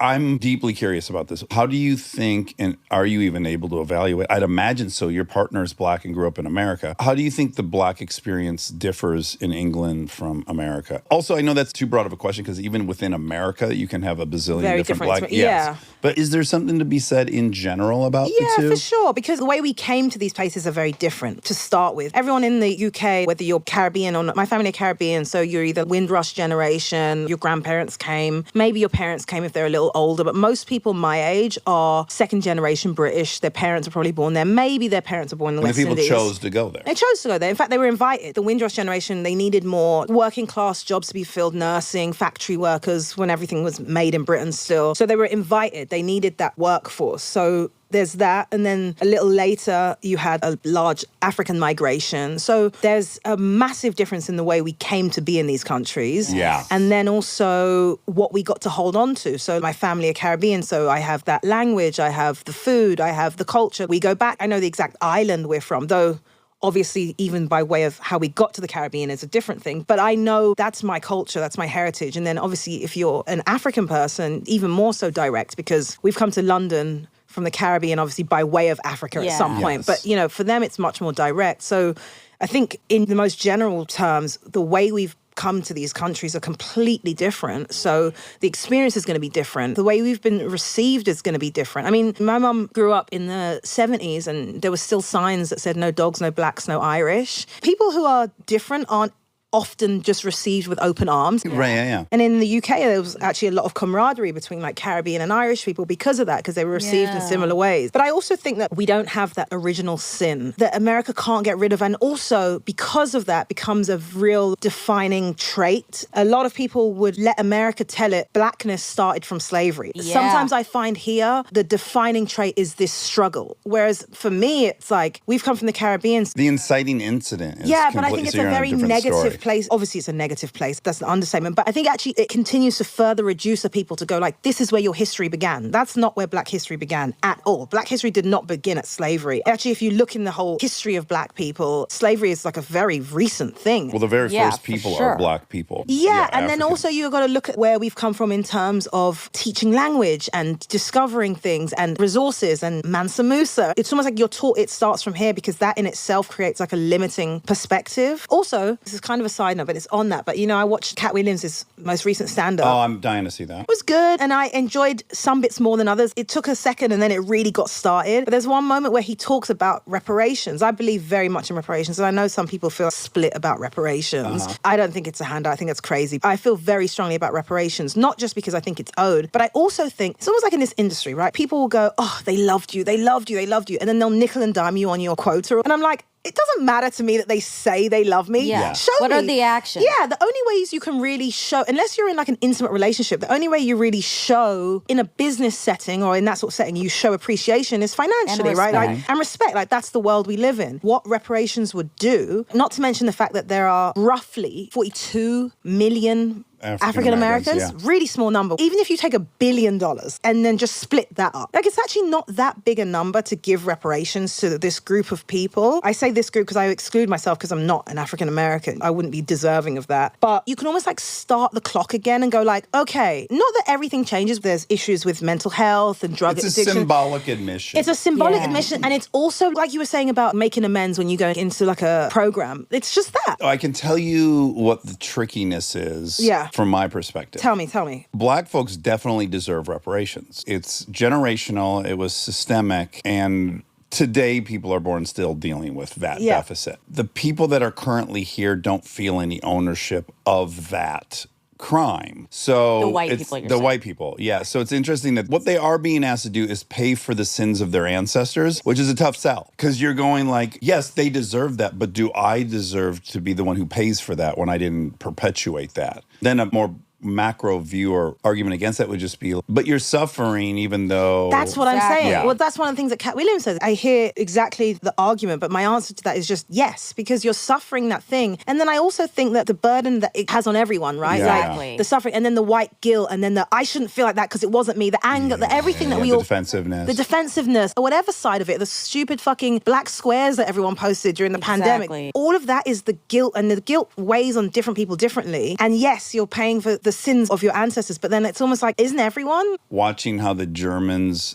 commit a big chunk of time to deal with the history of the Holocaust. Yeah. And how in schools, the kids are told to go home and pack a box in everything you want to keep in your life. You got to bring to school in this box. None of those people were Nazis. And that's not killing them to do that. And it is making them better. So having observed that in a documentary that was, what's his name? Michael Moore. There's like a 30-minute thing about that. And I was like, yeah, that's totally doable. Yeah. Like, it's just actually kind of beautiful. And our money's going somewhere. Well, that's what I think. Financially, we're kind of proving every single day it's so doable. COVID proved that. We can give people money and We can give people survive. money, yeah. And how much we give to war as well, of course. Did you, when you came here, did you feel any kind of observable, like, oh, it's a different vibe here? Oh, yeah. I remember being in like a charity shop with my friend. You know, I love thrifting. I love someone else's stuff. I love it. You're nosy is what it is. I'm nosy, yeah. These underwear been Stinky worn? clothes, yeah. I want to look at them now. I remember this woman, I kind of walked past the aisle and she kind of held her bag a little tighter. I could see it. Because that's the other thing, is like, you can see it. When people do this stuff, they think they're being discreet, but you can see it. She heard me speak with my friend.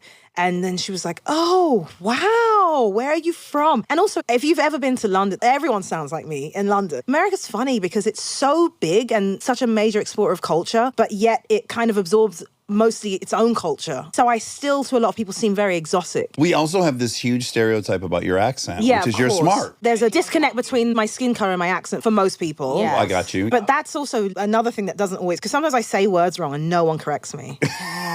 You're getting away with murder. Oh, I'm murdered. Yeah, they're like, oh, that's how they say it. Sometimes I'll give directions and then people will just follow them. You're getting a lot of benefit of the doubt. Always. Yeah. Always.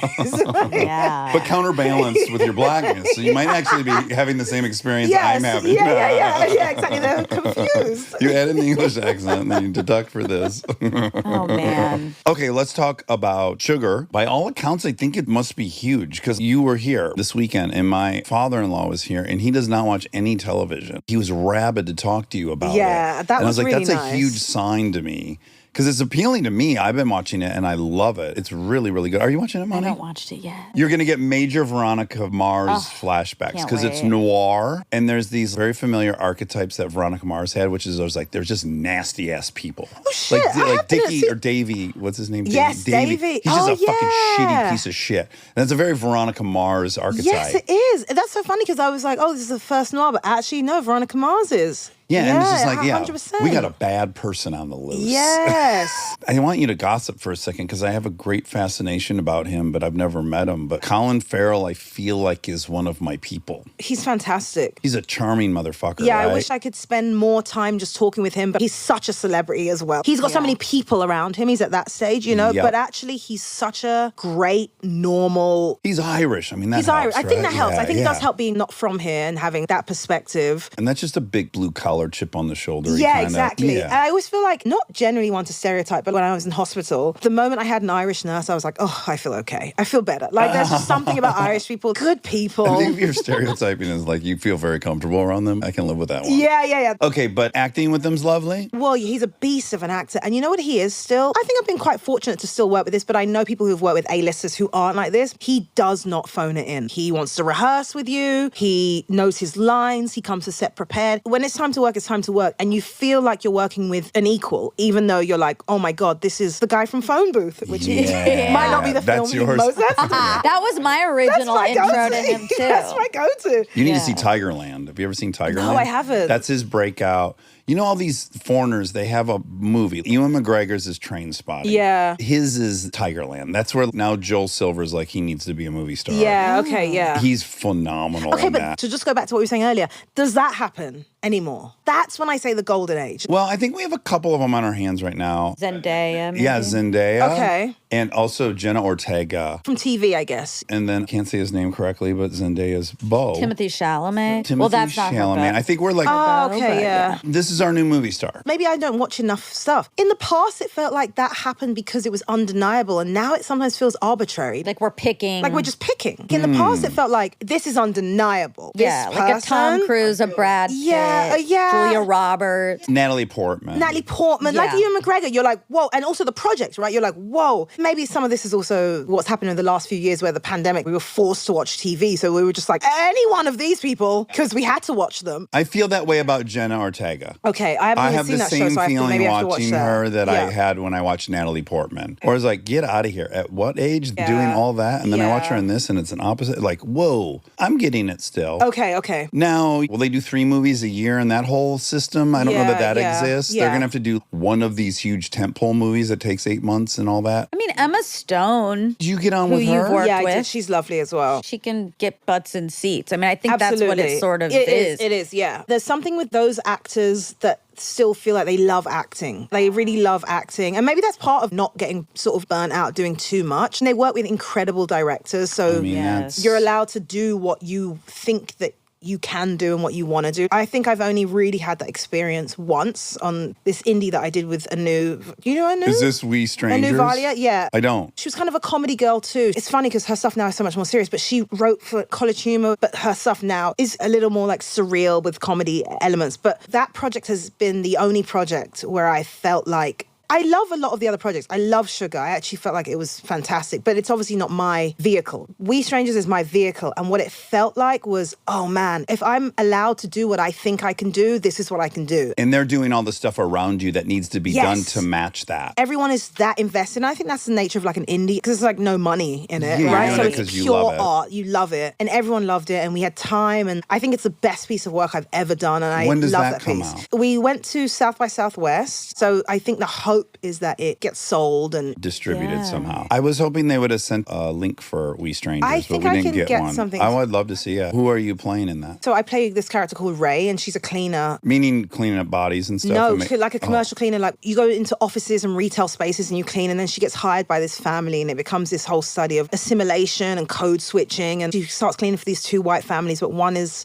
a family that's actually interracial. It's like an Indian family. It's all set in Gary, Indiana, so it's got that sort of backdrop behind. It's Home of really Michael That sounds home great. of Michael Jackson. I've been to his house. Well, not inside. Did you shoot Just in Gary? outside. Yeah, we shot in Gary, and then in other places in Indiana, and then right on the border of Chicago as well. And actually, when you said dead bodies, so I worked with a commercial cleaner out there. This lady called. My brain is like. Well, you've just had Well, a I just child. breastfed. It's Yeah, like all my exactly. brains went Yeah. out. I worked with this commercial cleaner and I cleaned with her. Like I cleaned a tax office, I cleaned a funeral park. Like I went to the Wow. Lego store. I worked. And I think that's the other nature of my idea of being an actor was like that stuff. Thinking of Daniel Day-Lewis getting so steeped in a role, which can feel a bit like wanky sometimes. I mean, it feels very self-indulgent. But actually, maybe the proof is in the pudding. Like when you give people time to do that, like I think my performance was so much better because I actually did it. Like I knew what I was doing. I didn't just show up to set and be like, okay, I pretend to be a cleaner now. You pick up these dumb things that you just wouldn't think of naturally because Yes. you've done the habitual activity. One of my favorite acting moments in history is Jeff Bridges in that movie where he's a singer. and he gets out of this old Suburban and he goes in the back. He's carrying a piss jug in the car, which was his choice too. And then he gets out, and the way he puts the window down on the Suburban, he helps the window up because it's an old truck. And I was like, this man has clearly lived with this vehicle for 30 years. Yes. It's the dumbest, simplest thing. Yes. But you're like, that's a man in his vehicle. Yes. But you got to fuck with that car for a week or 100%. something. If someone watches We Strangers and has what you just had, which is like, oh, that's exactly how you clean that thing. Oh, that's exactly what I would do. That's winning. Oh my God, that's such a win. That's what I came into this industry. That's what I think I'm in this world to do. Right. Really, even if it's just one person, it's like the lines of what's real. And even though I know this is a film, I feel like I'm watching someone's life. That to me The is like best the case greatest is you gift. go, oh, this actor was previously this. Yes. Right. You're never going to Yes. buy into the whole thing, but you might go like, oh, yeah, they must have definitely rode horses growing up. Yeah. Or whatever the 100%. thing. Exactly. Yeah. Exactly that. That's what's the best we can hope for. Yes, that's the best you can hope for. Yeah. Okay, well, we'll stay posted on when We Strangers comes out. yeah. And Sugar's phenomenal, and I hope people take that ride. I'm like 2/3 of the way through it, and I love it. Again, if you like Ron Mars, man. There's a few Ron Marses out there, by the way. Oh, there's tons. Mm-hmm. You know where there's a lot? Is in Europe. Oh, really? Oh my God. So I didn't know, because I didn't grow up with cable, so we didn't have Veronica Mars, but they used to show, I think, on TV in Italy. And a friend of mine's now ex-boyfriend is Italian. And when I got on Veronica Mars, was completely like, got Hulu, even though Hulu doesn't exist in the UK, got like a VPN so they could get Hulu. Pirate it. Yes. Snap the gold tooth in. Yeah, exactly. Absolutely obsessed with it. Huge European market. You're right. I'm now remembering us going through the security line in Italy and all these people in Italian freaking out. And then, you're hearing, oh, Veronica Mars. Yes. Yeah, we're like, oh, wow, it's fucking like Baywatch down here. Yeah, they love it. So everybody watch Sugar. Everybody find We Strangers when it comes out. I can't wait to see it myself. And then my last question, did you ever think you would go to the mountains of Tennessee and watch a NASCAR race? What a fun time we had. What a fun time. And I feel remiss for not posting. I think maybe I'll post it after this because I was like not in my social media, but I also was like, this was such a cool thing. We posted the shit out of it. I know. And I like... Everyone looks so good you know, in the I photos. looked great. You don't, but I felt remiss as in I'm like, actually... this was a great, cool thing. You guys should see that I did it. Yeah. And there's not many black girls from London at NASCAR at listen, all, right? You guys were sitting on the pit wall, and other than Bubba Wallace, who was driving one of the cars. 100%. Yeah, There was no one. No. There's nowhere that I don't feel like I belong and that I can't go. There's a weird thing where people are like, I can't go into these spaces. I think, fuck that. I'll go anywhere. I want to experience everything there is to do in the very short amount of time. I am now realizing, I think having a child makes you realize, I'm like, fuck, I don't have a lot of time here. Like, Right. I got to set some things up. We got to go to a night race. Yes. Before we and die. I got to do things. Yeah, before I die. I want to go everywhere and That was do an everything. outstanding trip. That was Yeah, really fun. that was great. Thank you, All guys. right, Kirby, I love you. I love you, Dax. Everyone check out Sugar. Everyone Monica, check out I love We Strangers. you. Love you. This was genuinely so nice. I think this is the longest we've got to spend together, and this is like so nice. Well, one time we ran into each other at Covell. That was the best. That was so fun. I That was was with lovely. Anna, and Kirby was there with friends, and then she Yes. came and sat with us, and then she left, and Anna and I were both like, God, Kirby's the best. Oh, that was so nice. I would like to do that. We'll She's do a that. cool guy. Very much. Number one cool guy. Yes. We have 3 different categories. Yes. We Best have boy, cool guy, sexy man. Oh, You're also a sexy cool guy. man, Yeah, but sure. I'll say cool guy. You know, Yeah. I You're a told you cool about my guy. currency. Yeah. Yeah. Cool guy. Because cool guy bleeds into sexy Yeah, it all man. bleeds. Yeah. All right, love you. Be well. Stick around for the fact check. Because they're human, they make lots of mistakes. A little update from the comments. One, which is fun, people who like beets really like beets. oh, wow. Yeah, so they were hurt that we don't like beets. And so we got a lot of fun recipes in the comments that people think you and I will like beets if we try these recipes. So, All right. yeah, I just thought that was an interesting outpour of reaction, the beet lovers. It's okay. We don't have to like beets. Right. Well, what was nice about this approach, if I'd like to applaud it, is no one said like, you're crazy, you don't like beets, or you're stupid, or you have bad taste buds. They said, oh, maybe if you should try it this way, you know? Right.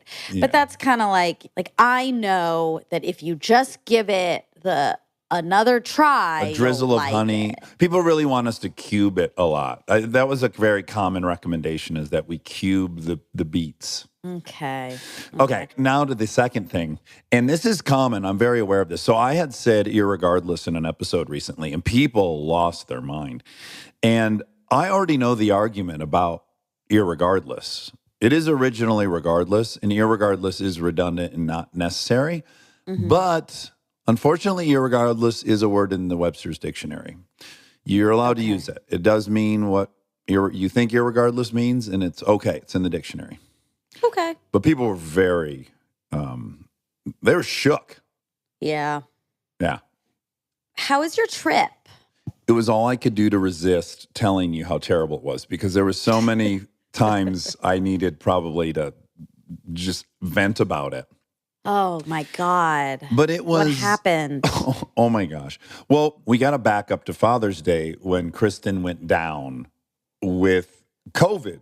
Yeah. Last laugh, COVID, still around. Still going strong. Yeah, so COVID, as you know, you witnessed a lot of this. She basically went to bed on a Sunday and she just never came. She woke up a few different times for a week.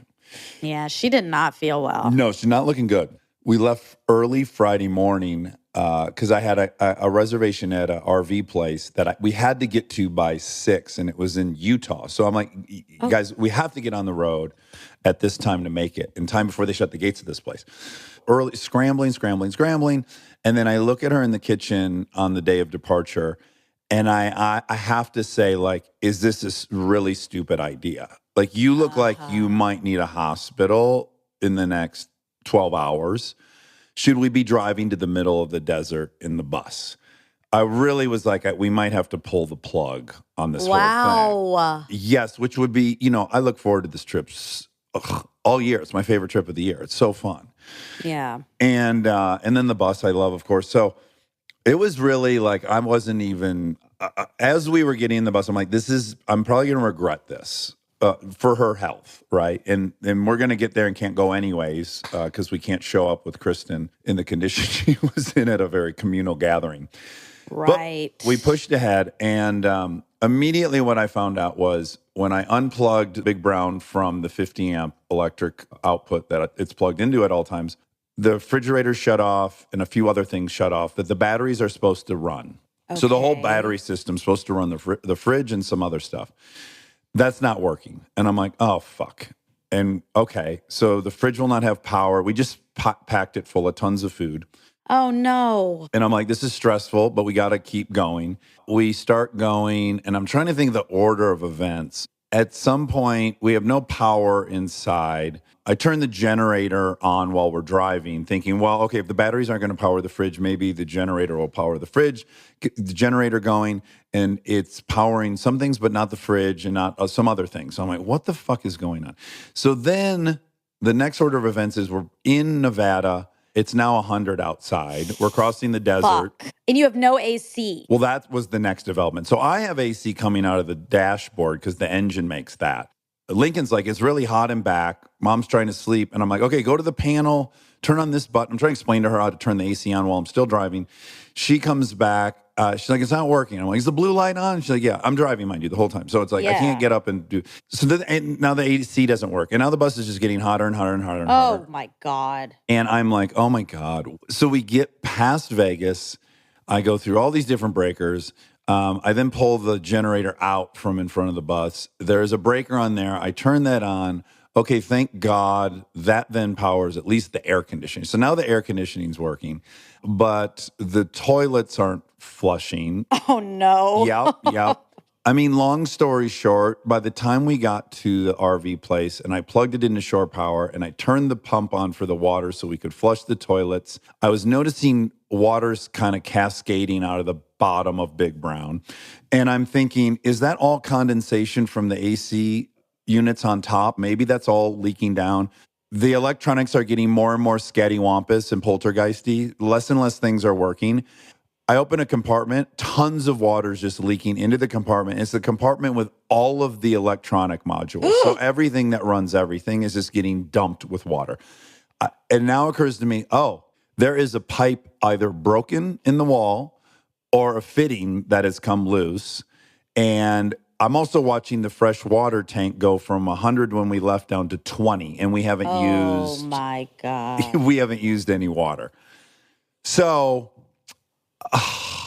I mean, to be grateful, we had AC. I guess we had AC. That's about as good as it could get.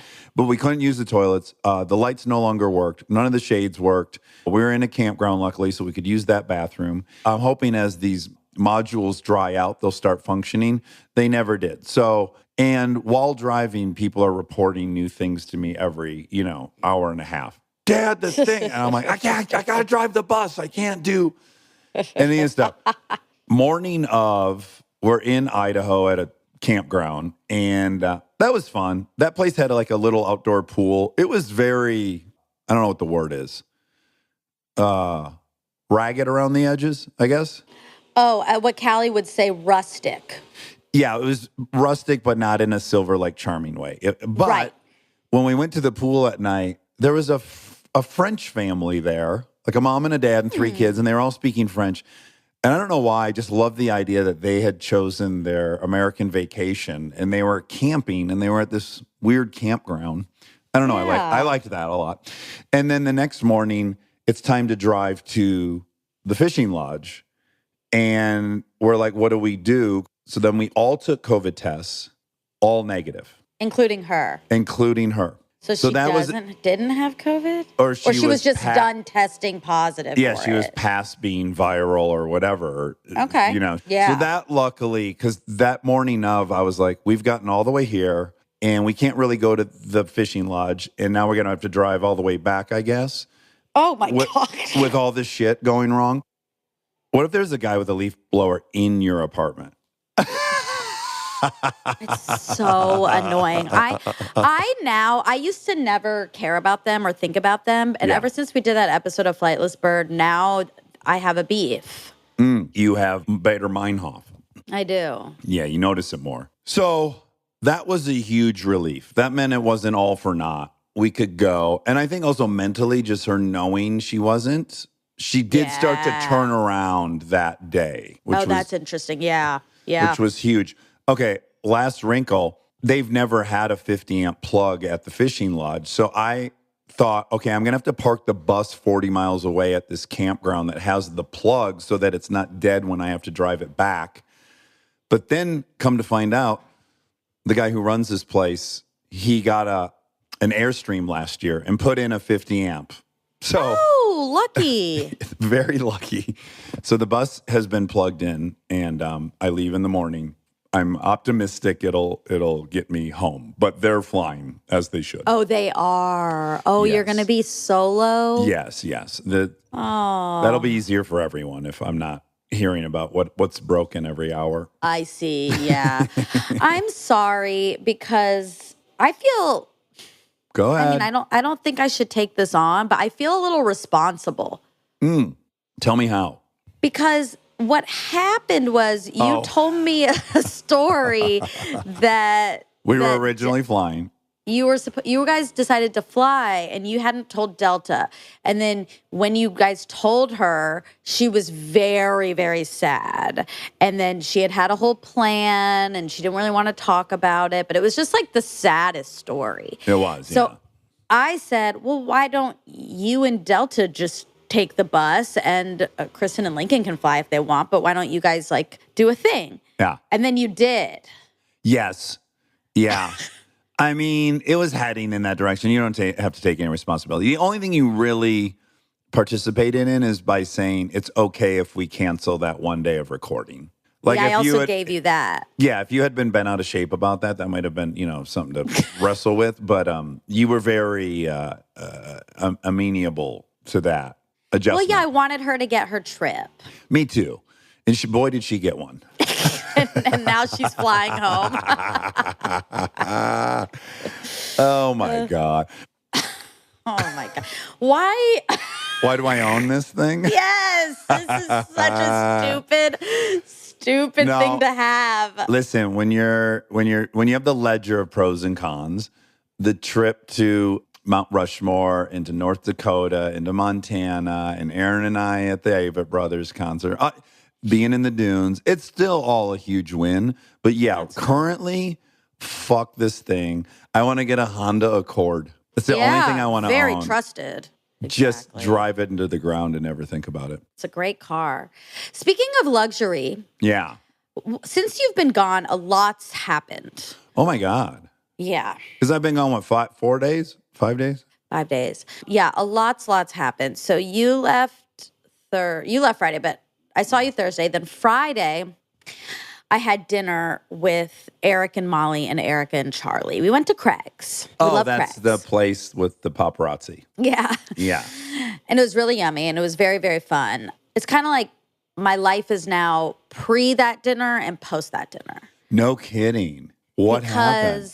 Okay, so I had my card holder out. I have a Goyard card holder and Credit card holder. Credit card holder, yeah. Yeah, okay. And Erica said, "Oh my gosh, Charlie, you match Monica." And he took out his, and he had one too, but his is a dupe. Does that And mean so- fake? Yeah. Okay. We don't, fake is canceled, I guess. Now we say dupe. Oh, come on. So- Are we not I'm saying kidding, this? I'm kidding. Okay. It's a fugazi. But people do say dupe. That's like a whole thing. Okay. What about counterfeit? Anyway. That sounds scientific. I know. So then all of us were like examining them side by side to see the differences, and that was a fun game. And Eric was trying to pretend like he didn't know whose was whose, and try to guess which was real. Yeah. And he was looking really closely, and then he said, "Do you guys know the saddle stitch is the rarest stitch?" And him being him, it was like, what? How would you possibly know that? Like, from his shoe world. no, but good guess. So he said that, and then all of a sudden Molly goes, "He's kind of obsessed with Hermes now." And I was like, what? Okay, so he started listening to this podcast, Acquired. It's been on for many years. Okay. And they basically do an episode once a month, and they spend that month researching a company. Oh. And they do a really deep dive on the company and the business practices, the history, but all of it. So Eric had just learned about this podcast, and he was listening to an episode on Hermes. And he said it was so fascinating and so interesting. And so then, that was fun. And then, we're getting ready to leave the dinner. We're standing at the valet. We're all just chatting. And he said, "Would any of you get a Birkin bag?" Which is an Hermes bag. It's like their main bag. Okay. So it was just like it was like very top of mind for him. Yeah. Yeah. And it was quite funny. I didn't think much of it. And then I got in my car and I turned it on. I was like, I want to listen to this. It's so good. The podcast is very good in general, but it's so interesting and the history is so fascinating. And so, of course, what happens? I start Googling, I start buying. Oh, buying. Yeah. Yeah. No. I know. This is not a brand. Yeah. And then Eric and I have been texting every 4 minutes about how we love Hermes now. and then we debated, okay, because I said maybe I will bring one of the towels for this year's White Elephant. They have these beach towels. They're incredible. I bought 2. Okay. So, because I remember that I once heard that Anna Wintour gifts the Hermes towels. Oh, okay. All right. Okay. Yeah. And they have tigers on them. Oh, wow. Okay, great. They Year look of the really Tiger. cool. Yeah. I should have one. Yeah, you should, since you're Year of the Tiger now. Yeah, Year of Tiger. And so I said to him, maybe I should bring one to the White Elephant. He said, that's such a good idea. Yes. And then he said, maybe Dax would even want it. And I said, he won't want it. He doesn't care about Hermes. Well, and that's my first overall concern is like, will it fall on deaf ears? Will anyone understand what they're receiving? Because I course. certainly wouldn't. And I feel like I'm more positioned to than some others. But you're not. You're positioned more to like be able to have one, but you're not positioned more to know about it. Okay. Okay. I stand down. So, but then Eric said, well, Dax is starting to like some things that are fancier. Like he said, like the matcha machine. Oh my God, which is from 4 years ago. But I wouldn't call that, I mean, it's a good machine, but I wouldn't call it a luxury item. No, and I'm making a mental note because I want to hear him tell me how I'm more interested in luxury goods because I want to hear his take on it. Okay. Well, also let me see if I can find what he said. Oh, okay. That would be great. Because I can't think of, I know what he's going to say. Okay. Yeah, the Burberry sweaters. Oh, wow. I forgot. I didn't even think about that. Guilty as charged. Yep. So the thing is about the Birkin, you have to be basically invited to buy it. Oh, it's like a Ferrari. Yeah, you can't just, even if you go to an Hermes store, they won't be there. Oh, okay. And they don't even have one for you to look at? Like, you can look at this, but you can't buy it. Nope. They don't even have one there. And they start at like $15,000. Holy moly. My Lord. I know. Lord. Oh, my God. They go up to like, I think there was one I saw for resale for like $350,000. Oh, guys, for a satchel to carry other bullshit around in? Yes. And actually, so there's another episode on LVMH that I listened to after, which was also incredibly interesting. And on that episode, they made a very interesting distinction between premium and luxury, which I thought was quite well said. Okay. They said a premium item is one in which the actual quality and utility is better. Okay. But then the jump from premium to luxury, the quality is not better. I've been saying this for years. A symbol. Yes. It's a brand. You're buying into scarcity. A dream. Yeah. That's what I was saying. Like, you're not going to get a better leather bag than Coach, you know? Build quality, leather quality, stitch, durability. Like, that's just a very well-made, you know. You don't know That's what I think. I do. I think so. Okay, no, listen. So Hermes is very specific in that they hand make the bags. The craftsmanship is incredible. It is the only one it's the only brand currently doing that. I have to interrupt you because I made a crazy prediction a year ago and I feel so vindicated it's coming true. I was just told by somebody who works at one of these large retailers, and they were telling me that they're now offering atelier services. I swear to God, that is actually in the marketplace currently. But what's that mean? I don't know, but it doesn't matter to me. Remember when I said this is going to be the new word, like artisanal and bespoke? You're going to see it everywhere. And by God, I heard that this major retailer now is offering atelier services. But maybe it is an atelier. That's because you're you're worried that just anything is going to be called atelier, like any old store. No, anything that is identified as exclusive and rare will ultimately be taken by large, big retailers and made to mean nothing. Like artisanal. If an artisanal Subway sandwich, now artisanal doesn't mean anything. Right. Well, I agree. It used to mean something. Like when it was only being said about, little shoe cobblers in Italy or whatever. And so this thing atelier a year ago meant something. And I'm just telling you that I nailed this one and it's on its way to meaning absolutely nothing. The difference is artisanal is an adjective. Yeah. Okay. And atelier is a noun. It's a place. Yeah, sure. It's a thing. It's basically a workshop, a fancy workshop. It's a tiny place where very, very meticulous bespoke work is done. Yeah. And so if the atelier is a 25,000 sweatshop, then it no longer really means anything. Oh my God. Yeah, you're right. Okay, I found it. Okay. I found it. Eric said, an Hermes towel is also a good gift idea for someone like Dax or Andrew, who is impossible to buy something for.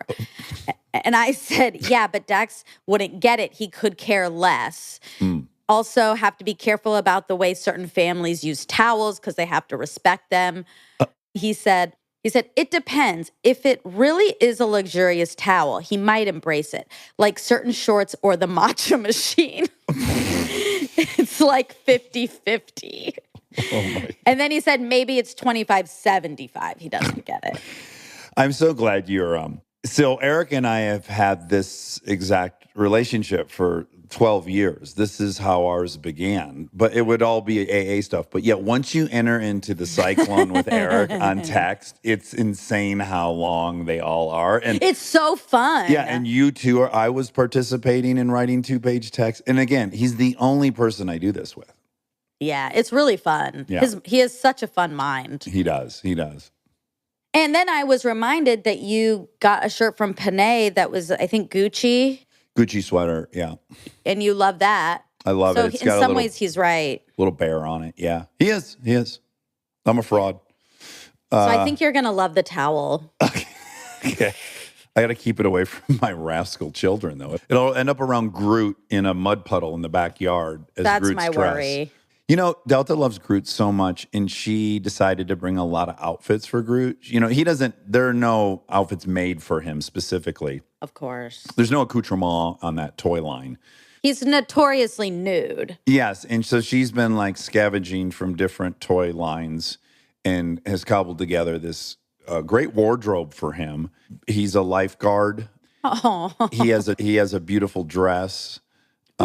Yeah, he has so many looks. And so the whole time in the motorhome, he kept coming up front and he had to be in a new look. Oh my God. Yeah, it was adorable. I mean, maybe for Christmas, I could buy Groot some Hermes. You should get him a washcloth. An Hermes washcloth, but say it's a beach towel.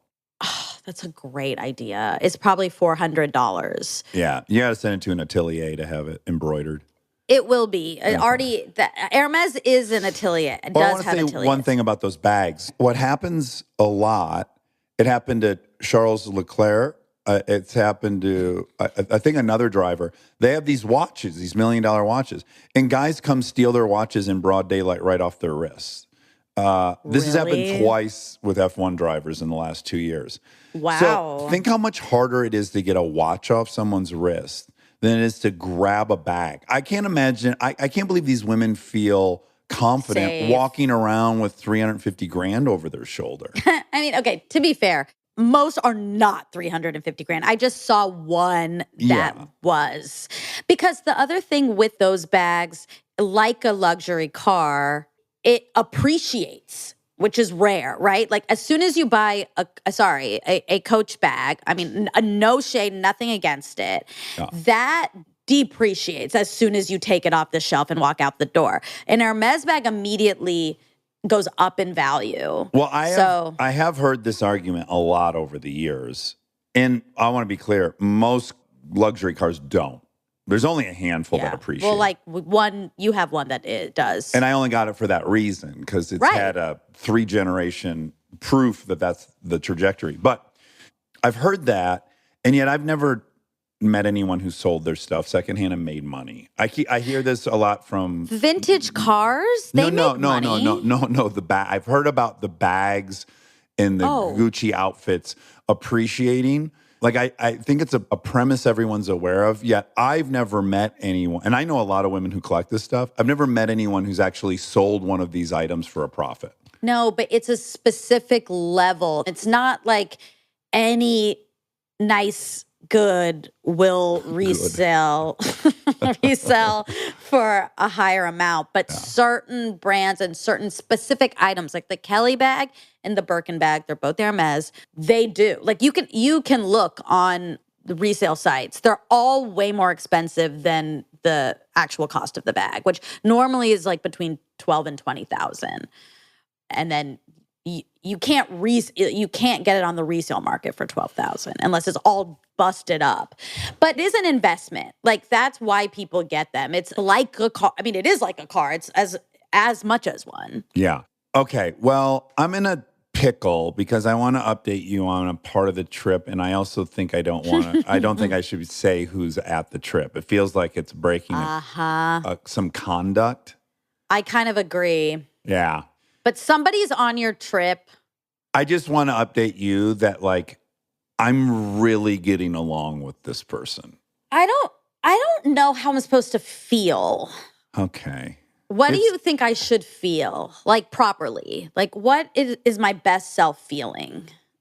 Oh, your best self would, I think, I mean, yeah, again, this is like the dream reaction is, oh, that's great. That confirms that the person I really like is kind of who I think they are because I'm a good judge of character and I'm like really drawn to the person. And then I guess a good version of you would be happy for me if I meet someone I like a lot. Yeah, of course. Yeah. And then also that just means probably some chance of them being closer in our circle. I mean, I don't think it's going to go that far, but yeah. I also, you know what's weird? But you're weird? feeling just jealousy that I'm getting to spend time with the person? No, listen. Oh, okay, listen. Just hold your horses. Yeah, there's someone on the trip that means an awful lot to me. Yeah. And you sent me a text saying that this person was there. I think even in the text I was like, I don't know if you're going to like this or yeah. Exactly. So I saw this coming a little bit. You say that to me. Yeah. Like when you preface it. Yeah. I don't. You get defensive. I don't know what my actual feeling is because now it's prefaced with don't be mad, but maybe you will be. And so then I'm like primed. I'm already like, oh, I'm going to be mad, but I can't be. Yeah, when I say that, it's probably a, what do you call it's like a pre-apology. So it's like, I think this might make you happy, so I want to share it with you or excited. And then I'm also aware of that it could upset you. So I'm like pre-apologizing if I was wrong. Like I'm basically going like, well, I'm wrong. I've decided to roll the dice that I think you're going to like this. Yeah. And then I'm sorry if you don't. If I was wrong about it. I mean, in this case, if you hadn't told me, I would be mad. Yes, that's actually what I was juggling. I mean, you made the right decision, but it would be crazy if you didn't tell me. I would definitely feel like, oh, you don't think about me ever. Right. This is exactly the sitch I was in. With also some realistic expectation that you also won't like it on some level or potentially. Yeah, it's complex. It is. It's very complicated. I'm happy that you made a new friend. Yeah. And of course I'm happy that this person is what I thought this person was, but also I already knew that and know that. Yeah. Am I jealous of the time you get to spend with this person? Of course I am, because I think this person and I would be great together partners. Yeah.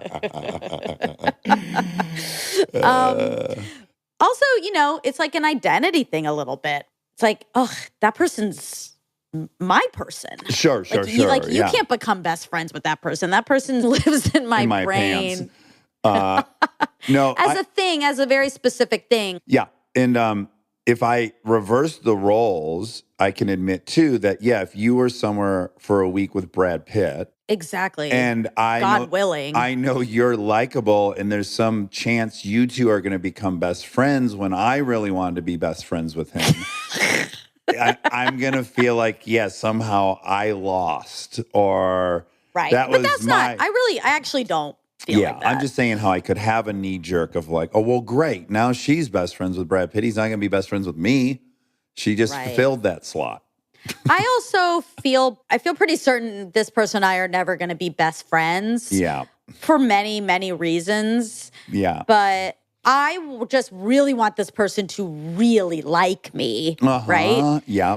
And in love with me a little, but mainly just like me a lot and respect me and admire me. Yeah. And you just have the opportunity right now to do that, and I don't. Yep, that's all I'm saying. That. Yeah, it'd be like if you were, you were racing jet boats in Australia. I'd be happy for you and very jealous I wasn't getting to race jet boats in Australia.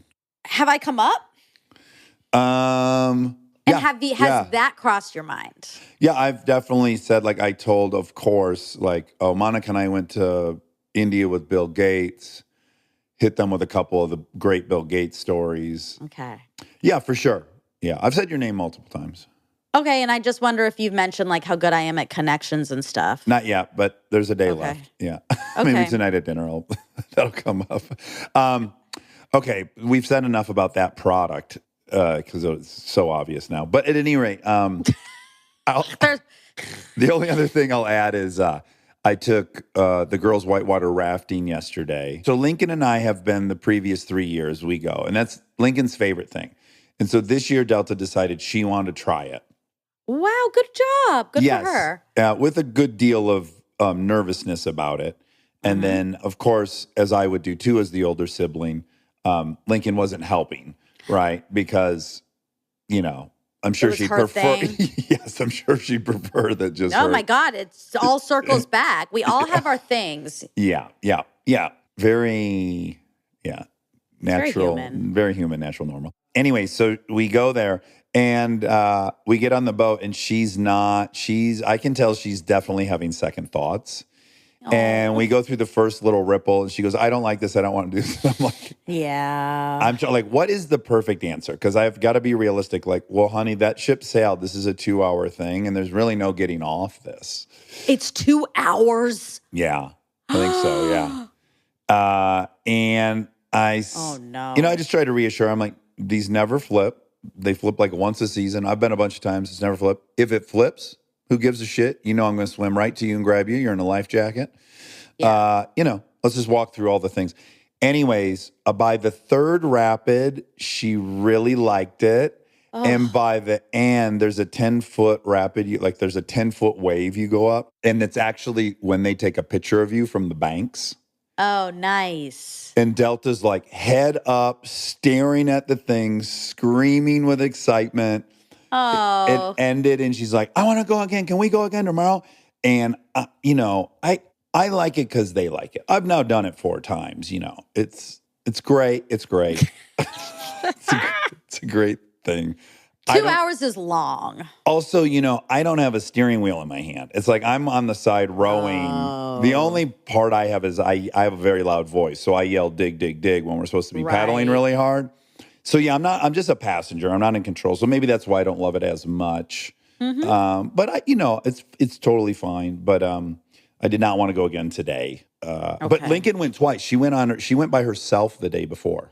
Wow. Yeah. Good for her. She loves a thrill. She's riding her little dirt bike back and forth to the lodge and cute. Oh, I'm dying. I'm just dying. It's so sweet watching them become little people and there's teenagers here and it's stressful and we're getting into preteen and yeah. Who's, do they like me? All this stuff. It's all so sweet and heartbreaking and it's tough. It is. You kind of forget what it's like to be a year or two younger than the teens and how self-conscious you get. And am I wearing the right thing? Am I doing the right thing? If you're wearing your Hermes, you are. Like last night, we did karaoke and the little kids sang first. So first it was little kids. They sang for a while. It was so cute and adorable. And then was teens. Oh. Teens had to sing. And those teens, they want to get up there and sing, but no one wants to hold the microphone. Yeah. And you're just like, oh, yeah, man, there's just this phase of your life you go through where you're so self-conscious. So self-conscious. Half of me is like really nostalgic for how fun it was to be a teen and go places and go see if there was other cute teen girls. So that I'll get focused on how fun and nostalgic that is. And then I'll willfully neglect how much awkwardness where you're standing in a room and then you decide I'm just going to go stand in another room because I don't know what I'm doing. Yeah. God. And it's just constantly moving from room to room, hoping you feel mildly comfortable in one of the rooms. Oh my God. Oh man. Oh, it's so cute. Life is cute. Oh my God, it's cute and stressful. Yeah, it is. Okay, I want to do some facts. Yeah, let's get to some facts. We did a lot of fashion. We did a lot of jet boat stuff. Never enough fashion. But you said pre and post that dinner, meaning your now life is all about Hermes and I've changed. Yeah, I've Yeah. changed. I'm forever changed. It's Okay. like maybe if someone had asked me before, would you ever get a Birkin? I would say no. That's By the ridiculous. way, I think we should add for some detail with Eric. It makes 1,000% sense, even though he is not into style at all. But I would say the least. the least. But this is a man who has collected rare meteorites. He's collected bonsai trees. He collects fucking tortoises. He's collected everything that could be collected and appreciate and value. So of course he loves this. Of course, yeah. And I told him to keep an eye out for any Birkins Deals. or Kellys, deals and steals. But also, I don't want to do a deals and steals. I want to be invited to buy one. Okay. And so I think I'm really going to have to put in the work. Okay. And I think I'm going to have to start buying a lot of stuff and become my a God. customer. I think that's how it works. No, don't do it. Don't do it. Play pickle. You play, say that you're going to love that tiger towel. Play pickleball instead. Still haven't learned. I did ask Lincoln. She said she would teach me. Oh, she would love that. Okay. Now, this is for Kirby. Kirby. Just love Kirby. Yeah, I know.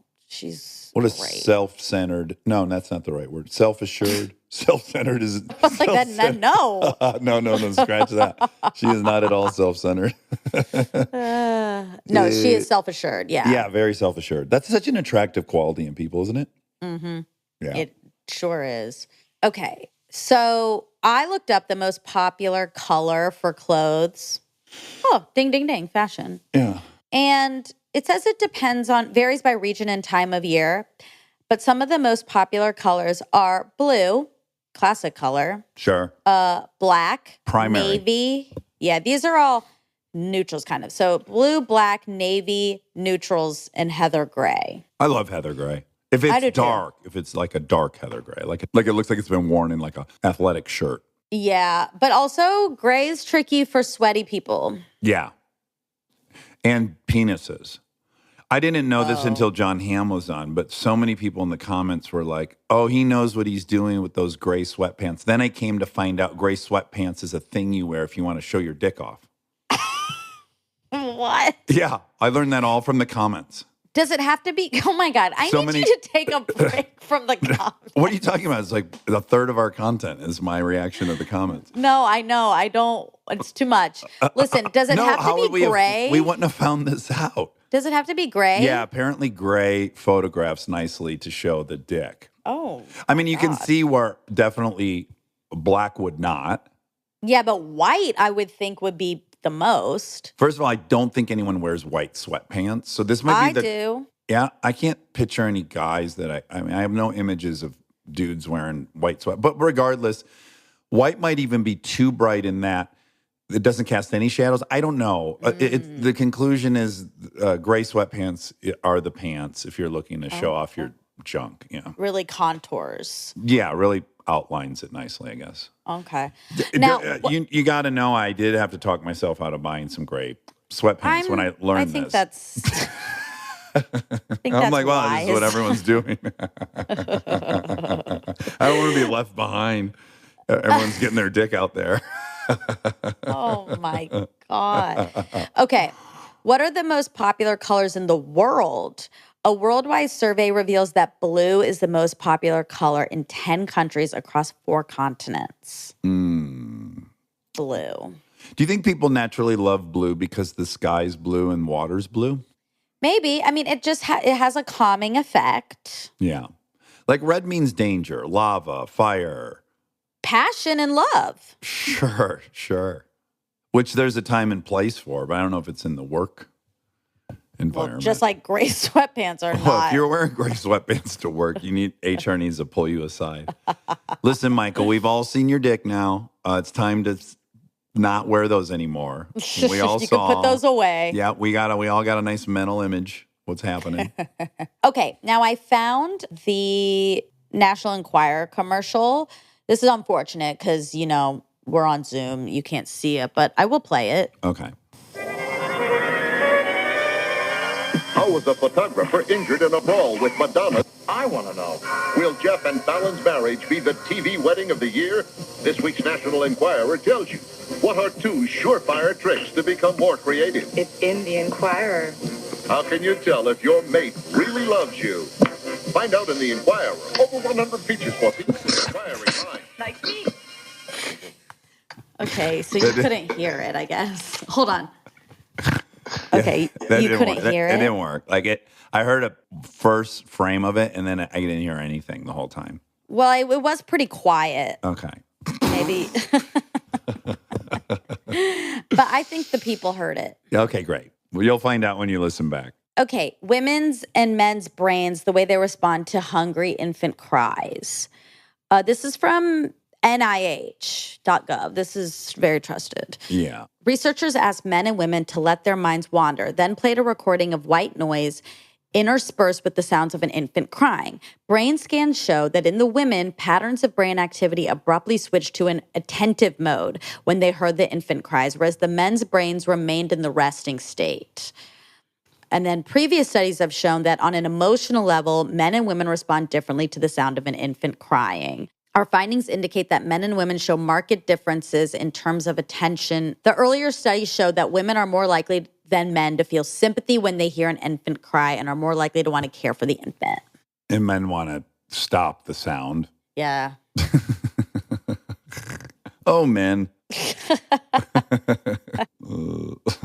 Oh, my God. You got to start watching this doc called Perfect Wife. Have you heard of it? No. Oh, my God. I think Erin Lee Carr's a producer on it. I don't know if she directed it, but I saw her name in the credits. Oh, my God. Ding, ding, ding. Why? Is that an X fact? No. Oh. Cool. She's a friend of the pod. Oh, yes, yes. That's why I said her name as if everyone would know it.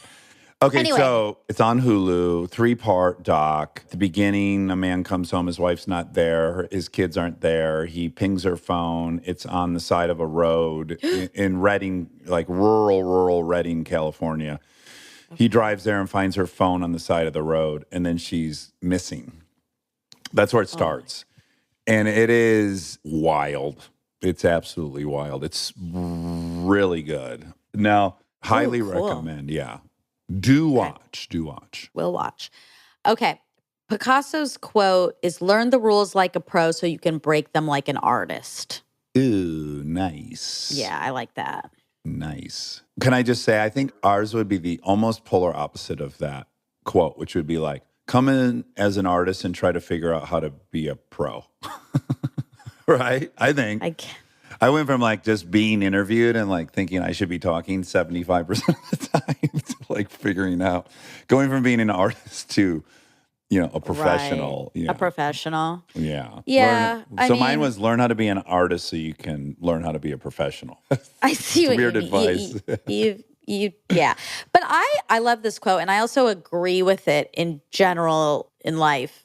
You should probably learn how to do everything by the book first, like know that. And then you get to play and know when you can break these rules. I was even thinking out with editing, like in this episode, I left one of your coughs in, which I normally never would. Yeah. So like a rule would be to cut it, but I left it because it had a funny enough moment after that I decided was worth keeping. So that's my artistry. There's just so much information in the way you phrased one of your coughs. Like if you were just hearing us for the very first time and someone heard how you phrased that, they would know my whole history with coughing. Because you didn't say, I left in a cough, you coughed, and I left it in. You said one of your coughs.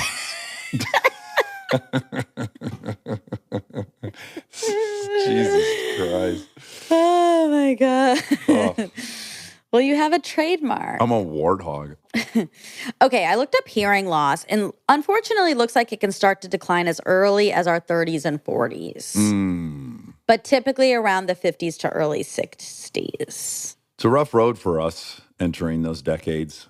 The eyesight's just in a fucking nosedive. If I start losing my hearing too, I don't know how I'm going to manage. Well, especially with the career we've chosen. Well, luckily we What have if I'm headphones. like literally half, and you said I had to cut out one of your, what was that? Oh no. Could you repeat? I had to cut out one of your, would you repeat that? What if I had to start sitting increasingly closer to the guest? Oh my God. Oh. That'll actually be sweet. It'll be a really nice marker of time. Yeah, I guess our guy, Larry King, he was pretty darn close to those guests. Yeah. Yeah, he was almost face to face. True. That's all the facts. Okay. Well, again, I can't put too fine a point on how much I love Kirby. Yeah, Very me self-centered. too. Very self-centered. She's so self-centered. All right. Well, I love hope you enjoy your last day, and I hope you maybe bring me up like at least half a dozen times before you go. Okay, yes. And I want to add, if you're listening to this and you're a cat burglar, I'm home by the time you hear this. And I need you to know that homeowner is also a bow and arrow owner. So, yeah, and other weaponry. Yeah, but also that's for real. You are home. Yeah, I am home now. All right. I love you. Okay, love you.